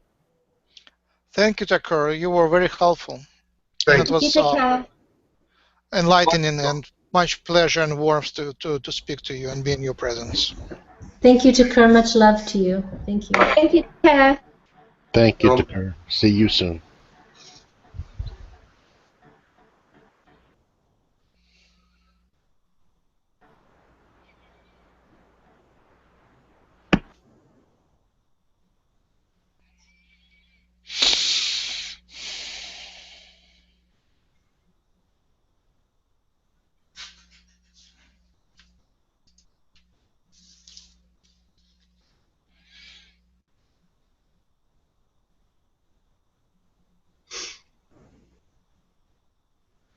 Hello.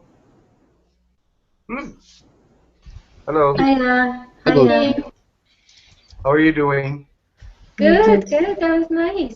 Excellent. Thanks. I'm going to step away for a minute. I have some things I have to do. I'll be right back. All right, thanks. Alrighty then. Okay, I had in the questions to Takura, we brought some questions, and I just wanted to comment on those questions. So for the question, how can you use your hands without disturbing the public? It really depends if they look at you or not. But basically, you know, you can obviously send the energy without using hands. But if you want to use hands, and they can be anywhere, the direction it doesn't matter. The energy can bend. So if you just open your hands like that, it's sufficient to send the energy, and you can send it, say, from behind easily. It's one of the Reiki positions. It's one of the advanced Reiki positions, but that will work just fine. You can practice it. It goes like, and it circles and ends up wherever it's needed. It's on YouTube. There are videos when you can do Reiki like that, and it's very powerful. It's different than when you touch, when you hold it close, or when you send it from the distance. It's different, but the energy can bend and reach where needed. And practice that with animals, humans, plants, lakes, rivers, earth structures. That is very doable, and for me, it's part of daily routine, daily meditation. I send energy to different things which I think are need my energy, like vortexes and stuff. Obviously, you can hold the hands in other ways, but that's would be my one. Another one is like that is part of my meditation, is just to send the energy to the earth, and that is part of the sending energy just to someone. It looks a little weird, but that's how I would send energy in public situation where people don't really understand what I'm doing, but I need to send energy somewhere. That's kind of sending it from the bottom, like this. I intended to bend, so it bends. I feel like when it flows, I feel it flowing. Any questions on here on that question, on that topic? No. The second one was yes. Yes. Is it?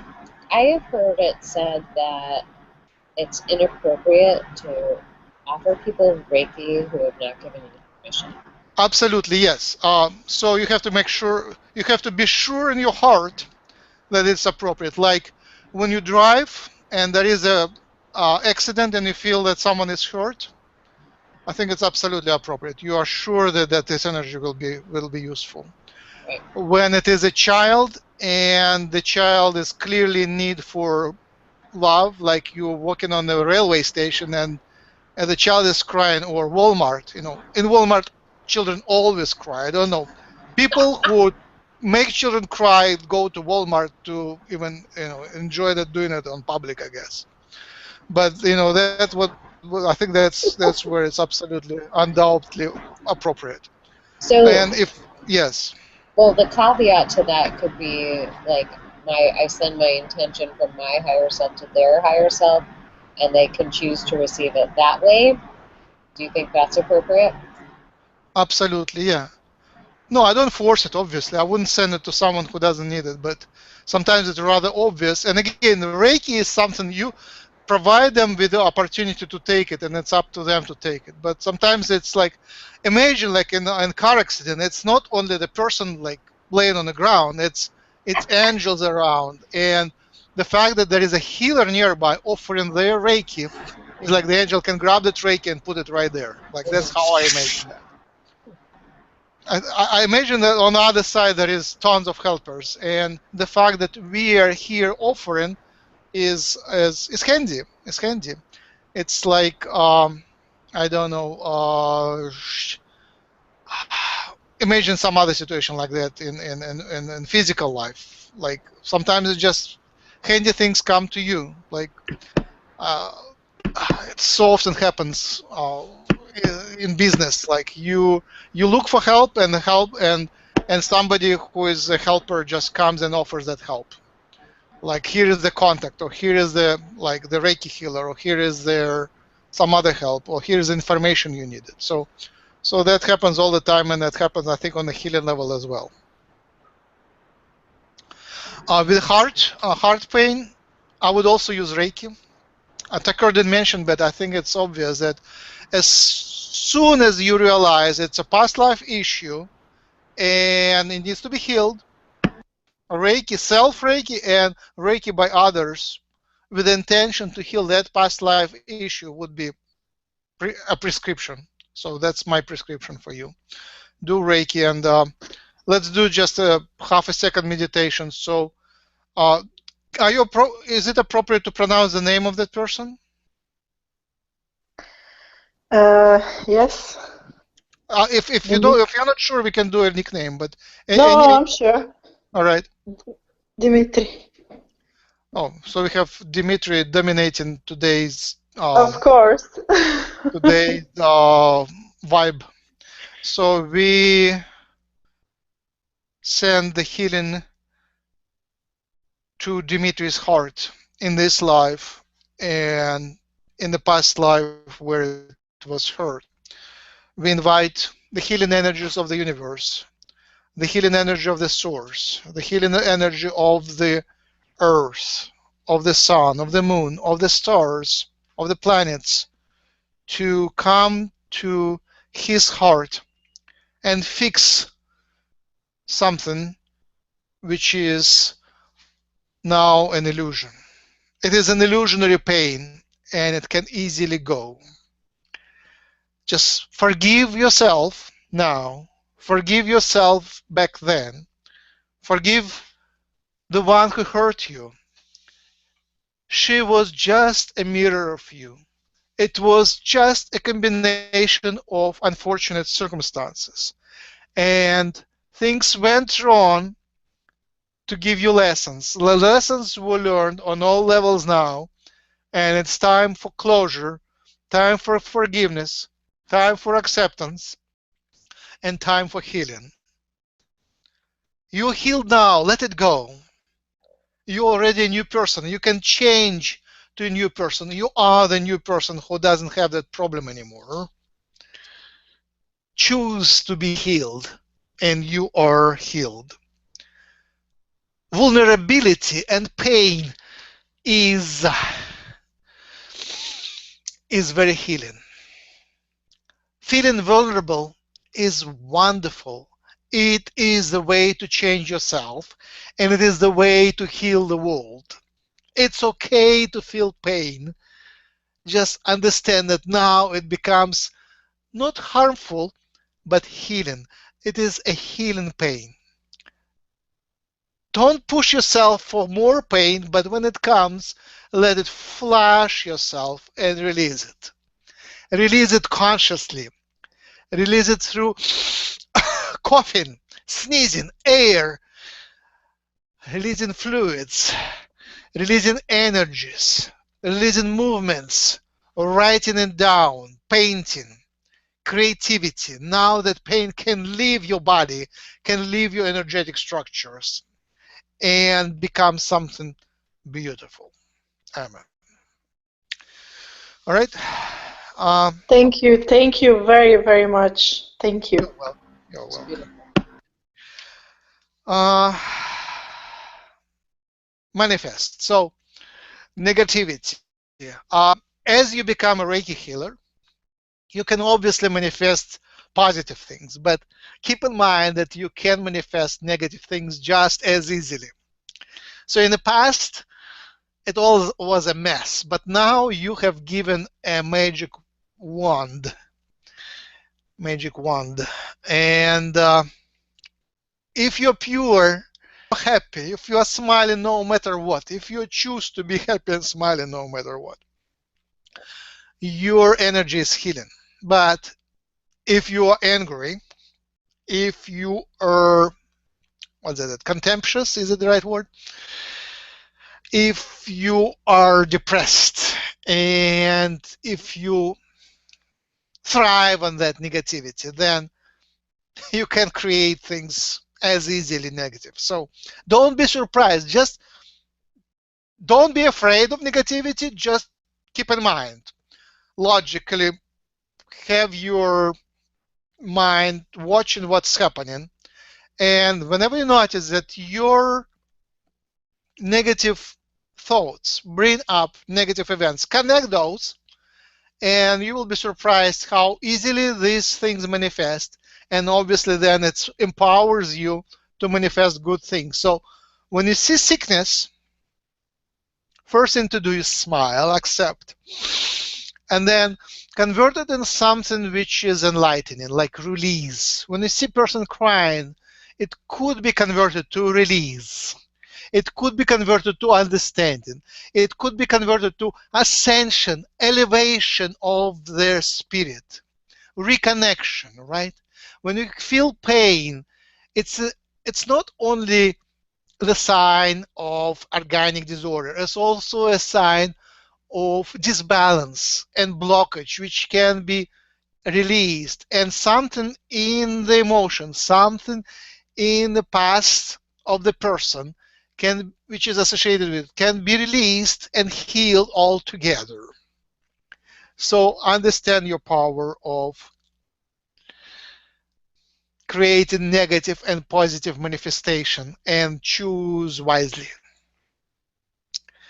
Any comments here? I'm done with my list of things which I needed to pronounce for now. Hello, Max. Hello. Is that you? Or is it someone else? Here. Oh, hi, Max. Carolina, yes. What would you recommend for traumas in this lifetime? How can we get rid of those negative things that actually happen in this lifetime. I heard everything except the word. What is Yahyel? What is this? What is Yahyel? What is that? Well, you said, you know, for past lifetimes, if somebody had a trauma, you said something like how to heal, but how about if it's actually happened in this lifetime and the person hasn't been able to get over it yet? I heard some of the words, but not all the words. Are you talking about trauma? What are we healing? Is it a trauma, pain? What is this? Yes. It's not past life trauma. Trauma, okay. It's this life trauma that has happened in this lifetime. All right. In this lifetime. All right. There is many answers to that, many, and there are multiple ways of doing that. The beginning stage, according to Bashar, and my favorite, is acceptance. Acceptance and forgiveness. Just Bashar says, until you own it, you cannot change it. So first thing, you have to internalize it, accept it. Accept that it already happened. Accept with no resentment. Just take it in and take it as thing that happened. It could be your fault, it could be somebody else's fault, but just accept it's already there. Whatever it is, trauma, pain, negativity, you have to take it in a feminine fashion, just passive, just, oh well, whatever, it is here, like that. Now, what do we do with this? That's the attitude. Okay. You can even thank you. Thank you for coming. You are not welcome, but now you're here, so you can stay. Something like that. That you accept it, and that allows you to see it better. When it's inside, you see it better. So the first step is an acceptance. Then you have to be inventive, really how to heal it. And there is many ways. I always go logical, analytical, and I know you have that very strong analytical mind of yours, analytical fashion, analytical facet of yours. So analytical would be do psychoanalysis. Why did it happen? Whose fault is that, right? And then realize that even if it was your fault, because it was always in any trauma, there is two parts. One is someone from outside, and one is you. One is you who accepted it. Because if you were different, that wouldn't happen. Like many people have terrible abusive relationship in a group or in a family, and then you imagine if that person was someone else, that wouldn't happen because someone else wouldn't even notice that trauma, wouldn't even notice that abuse. It really takes two people to get, say, abuse and being abused relationship, because it takes two to have that relationship. Okay, so you have to analyze and understand who harmed who and what were their circumstances and where the attacker or predator did their work and where the victim did their mistakes to allow the trauma to happen. Okay? You analyze. And then if you forgive both and understand you are not in either one of them anymore, you choose to, you decide to get out of this paradigm, of this dilemma, of this relationship. And there is, sometimes it's very easy and sometimes it is not easy, especially if you're in depression. Sometimes you basically have to decide first to be happy and then walk the path of getting out of that. Like swim up before you even see where is up, before you see the sun. You are in the dirt all the way and you just kind of keep pushing, keep aiming up until you keep the breath and get to the light. That's a conscious choice to stay oriented on the positive and not oriented on the negative. Because if you get stuck, oh, he hurt me, or she hurt me, or I made a mistake, oh my gosh, I made a mistake. I still have that. I made some mistakes, and Every time I remember him, I get goosebumps and I shake. Oh, was it me doing that? Oh, what a terrible mistake. But understand, you are here in this life to make mistakes. There is not even possible not to make mistakes. Even the smartest people, like Napoleon, the luckiest of all, or whoever, make mistakes. It's programmed. The sickness is programmed here by design. There are angels of sickness, angels of death. By the way, Jim is connected to an angel of death. So he's full of light by choice, but you know, there are angels of death, angels of sickness, fairies of sickness, fairies and angels of mistakes. Not angels, but certain spiritual beings who bring the mistakes. There are planetary designs, and something is a retrograde, and you are destined to make this mistake. There is no way not to make mistakes. So no way to be not vulnerable. You're always vulnerable. So it's just take it as it is. Take it as it is, as if it was natural. You are not crying every night just because the sun is gone. You're not crying because the evening is coming to you. The darkness comes every day, and you just got used to that, right? So get used to their traumas. Oh, okay, that's another trauma. All right. Now I am 51. Imagine how many friends already died. I mean, I don't choose death, right? But I come from a family of priests in spiritual inheritance and genetic physical inheritance. I come from Jewish rabbis, through many, many generations of Jewish rabbis. And imagine what rabbis do, right? They officiate the births, officiate the marriages, and officiate deaths. That's what they do. And how can the whole life you be, you see people dying and officiate and everybody is grieving, and what do? How don't you yourself fall apart, right? It's so easy to fall apart if you're surrounded by so big life-changing events, life-going events, life-coming events. And you just realize it's a habit. It's just a habit. It's something which you do professionally. It's by choice. You feel like somebody has to do that, and I choose to do that because I can serve here. I can serve here. So same thing. You just get used to being harmed and get used to recovery from being harmed. For us Reiki healers, self-healing, self-recovery is now just a habit. The miracle becomes a habit. You still don't understand it, but it is a habit, right? So when it is happening first time, you just say, how about I connect to myself when I do it many times? For me, it would be just a habit to get rid of it, like, whatever. I'm new, I'm recovered, I'm replenished, I am healed, I am rested, I am happy by choice. I smile first and I see the light around, and I let healing energies and healing light populate me, enter me, inflate me, make me vibrant. And I'm here for a purpose. I choose a purpose of service, and I need that help to help others. I need that healing. I need that health. I need that capacity to help others so I can serve. Thank you, the creation, for giving me this energy.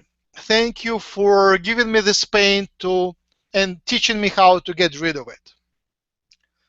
I'm new, and I do my work now diligently and in happy peace of mind. All right, and then you have to change, basically. To get rid of the pain, you got to change. And changing is not always easy. You have to basically go from rigid structure to a fluid structure and back, recreate yourself rigid again, recrystallize yourself. So you melt your crystal structure and recrystallize again. So how to change, you have to agree to change. It's intuitive now. You have to agree to melt. You have to agree to let things go. So basically, you don't understand all the detail. You have to trust that your higher self, your spirit guides, the creator, the creation will guide you through this process. Just letting things go, letting the control go, just release the control, just not hold the steering wheel all the time. For now, just release the steering wheel. I'm not in control. I'm in pain. I'm sick. I need time, and I need that melting for recovery. You see that fever that you get, that's whatever, 100 degrees what you get, is another way of melting your structures. When you are sick, you go through the path of feeling pain, feeling that heat, and then you get out of it refreshed, and that's a perfect time for recrystallization. So you don't have to go through high fever, but basically the same principle applies here. You have to decide and let the control go and say go. I go in the meditation and I want to change, I want to melt, I want to transform, and whatever needs to go, I can choose and let it go. So that is a conscious state of healing. Basically, when you bring someone to a Reiki state, just by placing hands on them, you sort of melt them a little bit. You melt some of their structures.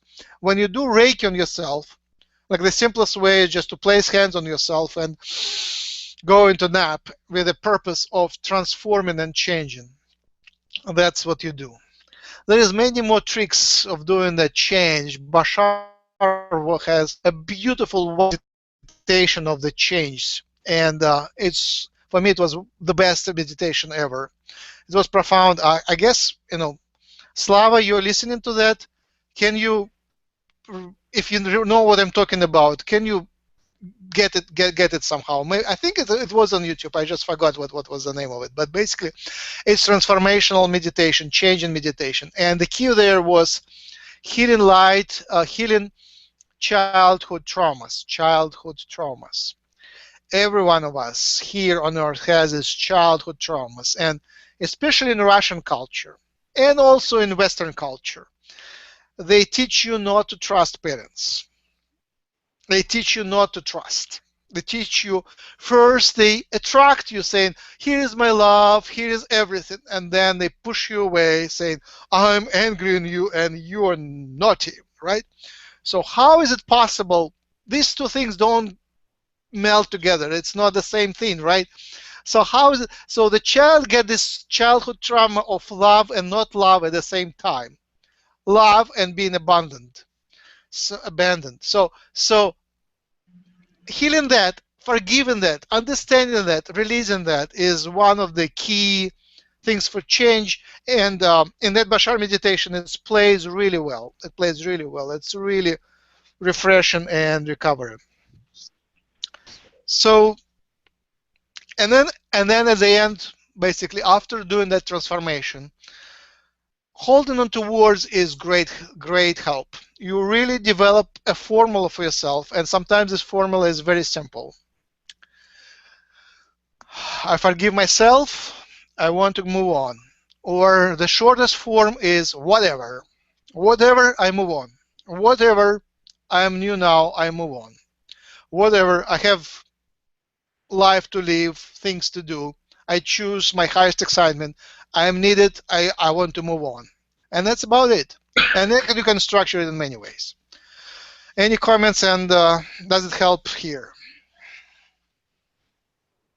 Jim, do you want to comment? Thank you, Max. You're welcome. Good.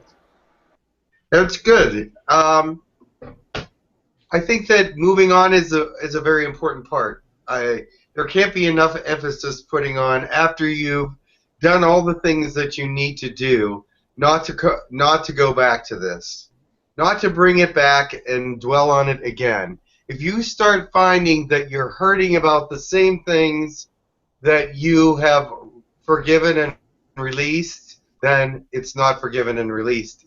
When it starts coming back, just push it away. Say, dear God, that's not who I am. That's not part of me anymore. A lot of times what happens is this. People have traumatic experiences. They forgive other people, they forgive themselves, and then what happens? They're dwelling on it again. They're thinking, well, they really, really hurt me. That was a really bad experience. Guess what? It's all over again. You have to re-forgive it and re-let it go. You don't want to keep doing that all the time. You don't want to keep having to repeat that cycle of doing all that over and over again. When you let it go, let it go. And when it tries to come back, don't let it. Find a way, talk to God, and tell Him, I've already released this, please. Let me think of something else. Start doing something else.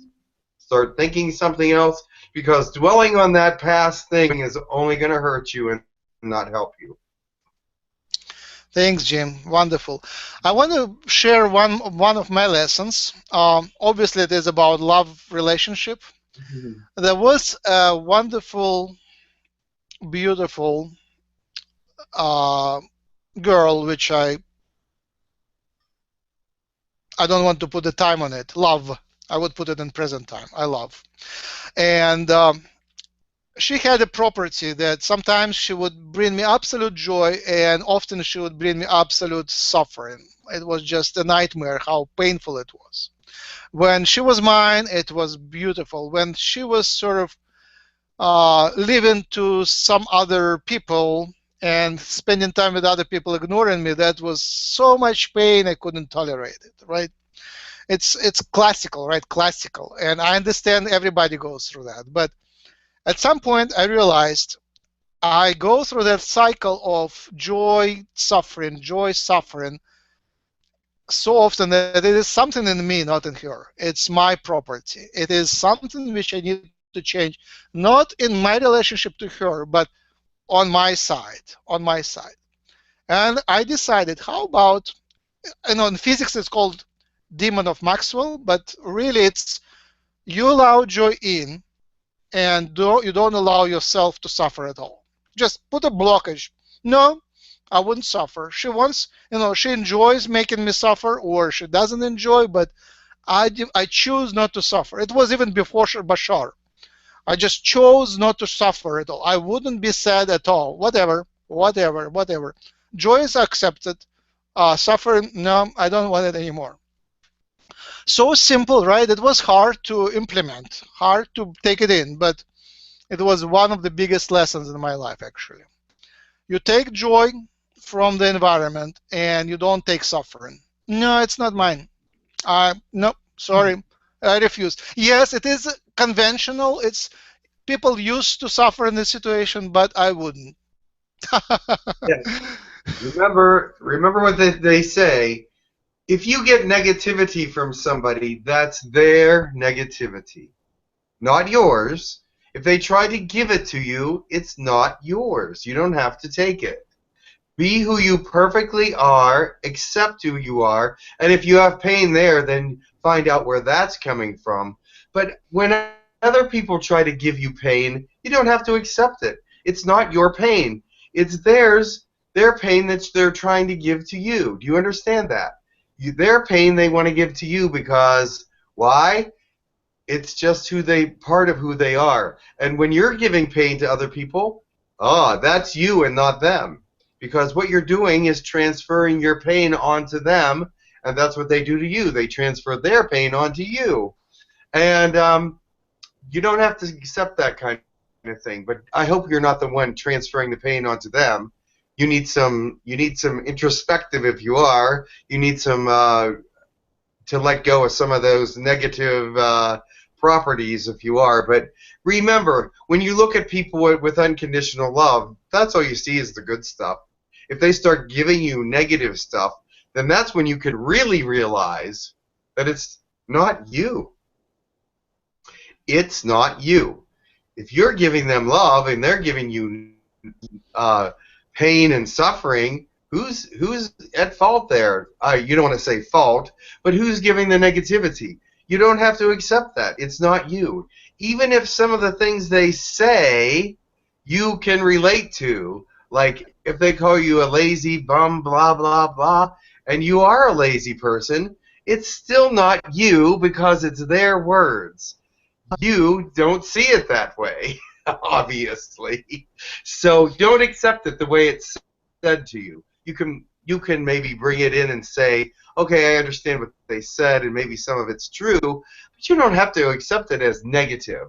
Let them be the negative one, and don't be the acceptance of negativity, because that hurts you, that makes you ill if you hold it in long enough, and it changes who your perfect person. You want that perfect person that you are to be great and wonderful and resonating with the things that you're doing and having a great time. I'm sure you know that every human is not perfect. None of us are perfect. But let's become as close to perfect as we can be in this lifetime, because that's when we're going to do the most amount of good. We're going to be an example. We're going to be using the skills that we were given and doing all the things that we should do, because that's what resonates with us, is that we should be doing those things. So remember that. When other people put negativity on you, you don't have to accept it. If you do, then see, that's become part of you then. But if it's not part of you, don't accept it. So here is an example. In martial arts, you don't always push and fight.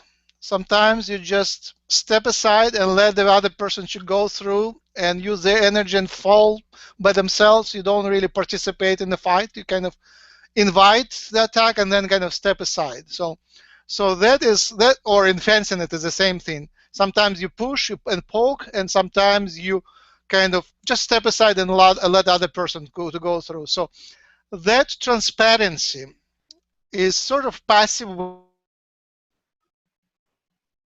way of, if somebody wants to fight with you, you can become transparent and absent, basically absent-minded, absent from the conflict. You can either reflect things, attack, reflect, proactively do things, or define your vibration and send it out. But if it doesn't work, you just kind of withdraw and let them, fight with themselves. You're not part of that. So becoming transparent and passive is one of the tricks. But basically, don't take the negativity in. Like, if you go to public food place and some food is not edible, just don't eat it, right? So same thing with relationship. If something is not edible, don't swallow it. All right, are we ready for the closing blessings? Who is into blessings at the moment? Gurudan, are you into blessings? I am. Can you hear me? Now, yes. Yeah. Yes, now, yes. Okay, great. I came in. Nirvana, yes? Noha. Noha. This is my spiritual name, Nirvana, so I'll be in the Nirvana bliss state. Okay, you want me to go through the blessings? Yes. Hold on a second. Before we start the final closing sequence, let's discover everybody who wants to give a blessing so we don't leave them. Let's line up.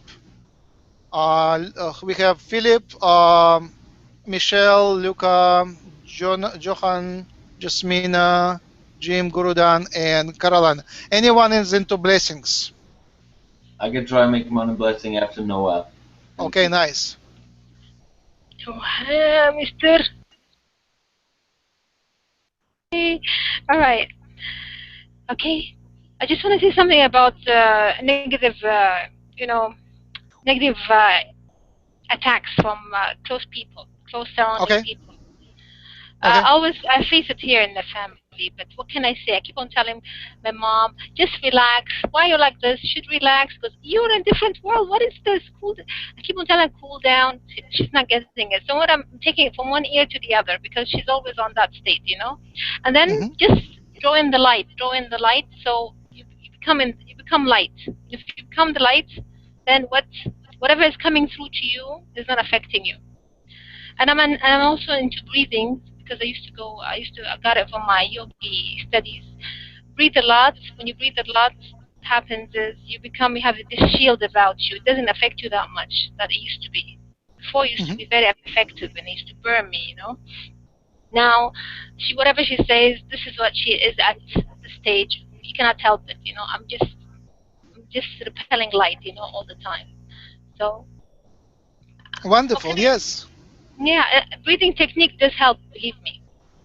Yes, you know, yes, we do that too. Yes, breathing is important. Yes. The breathing technique that when you do it, you take it in and you, as if you're sighing out, like that, with a sigh. You know, this one will shield your body. It does shield your body. So it does and hold on to your vibration. Don't take the other's vibration. Don't tune into the other's vibration. Yes. Yes, that's right. Okay, let's go into that. The blessings. Thank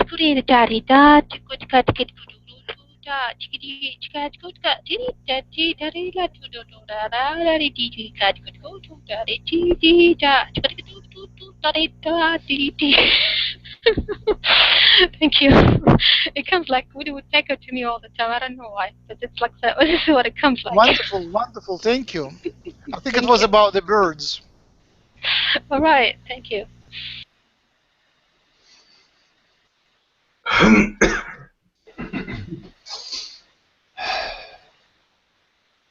Mia wasia tawa hawa ia wana wa tia wasia waha ia wana wa ia waya tia wana wa ia watia waha wa ia wana wa ia wasia watawani sia wana wata ia waha ia wana wa ia wasawa ia wani wa ia sawa wa ia na tia ma wa ia wasawa hani ia wa ia wa ia wana waha ia wa tia. One of the sicknesses of the world is loneliness. People are sick because they are lonely. You can choose to help anyone. Don't turn anyone down for any negative person, for any person who is in denial. You always can find at least a few words of compassion, at least a few words that can change them. Don't take their negativity, but link to them briefly to find the next step, the little thing, at least a little thing that you can give them, a little thing that can enlighten their day, that can help them to lift up. Sometimes you just need to ask yourself, how can I help? What is the next step? What is the message? What is the word I can give to this person today? And just give this little bit of compassion and charge it with your healing energy. It is always possible. Don't turn anyone down. Connect to all and serve to all. You can do that. You can do that. Amen.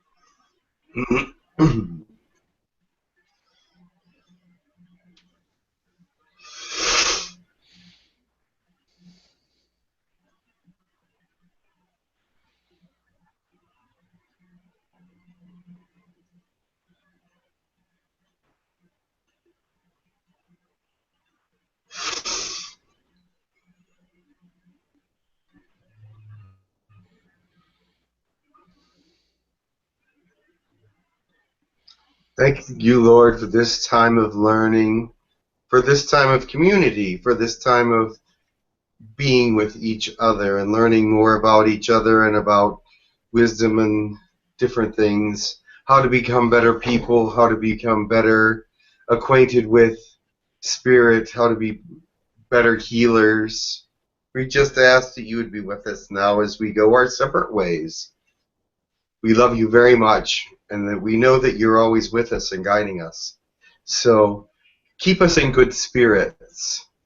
And if there is a time of sadness, sorrow, or trouble, help us to get through it with the greatest of ease possible. Because That's what joy, love, and honor will do, and support from your friends. We love you. Help us always. And we pray that each and every one has gotten something out of this today. Amen. Amen.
Namaste. Namaste. Wonderful. That was a healing chant from... Healing chant from where? Septimus 7. Beautiful. It was gorgeous, yes. It's a Reiki council there. It sounded like a bowl. It sounded like a sound bowl, you know? Wow, Yeah. that was amazing. That was from a Reiki council or an energy council of some sort. Very strong. You said Octopus 7? Septimus 7. Septimus? Septimus. Septimus. Septimus 7. Thank He you. said they were from an energy council, healing energy. Beautiful. We send them our timeless gratitude. Yes. Thank you. Can I just say, I've never given a blessing before, but can somebody redirect a blessing to Guru Dan? He's not feeling very well. Of course. Who is it? Guru Dan. Is it still your stomach, Guru Dan?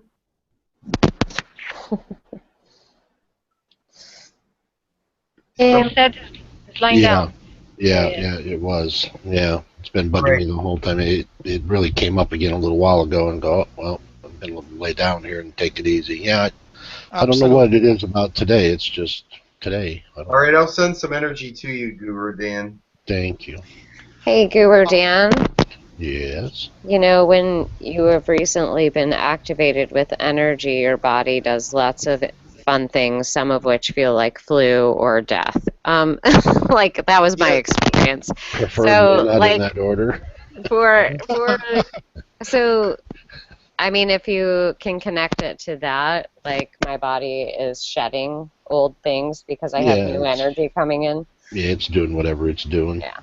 Anyway, just wanted to this share is that with you. release, which I'm used to that now, right? But basically, you you release liquids and stuff, dirt. The energies just come out as dirt out of you, and that's given. But you just take time, and it normalizes by itself. It's something spiritual, and it's some kind of it doesn't matter how it works. Yes. Yeah, it's some kind of ascension thing. I don't know what it is. It's just wacky day. All right.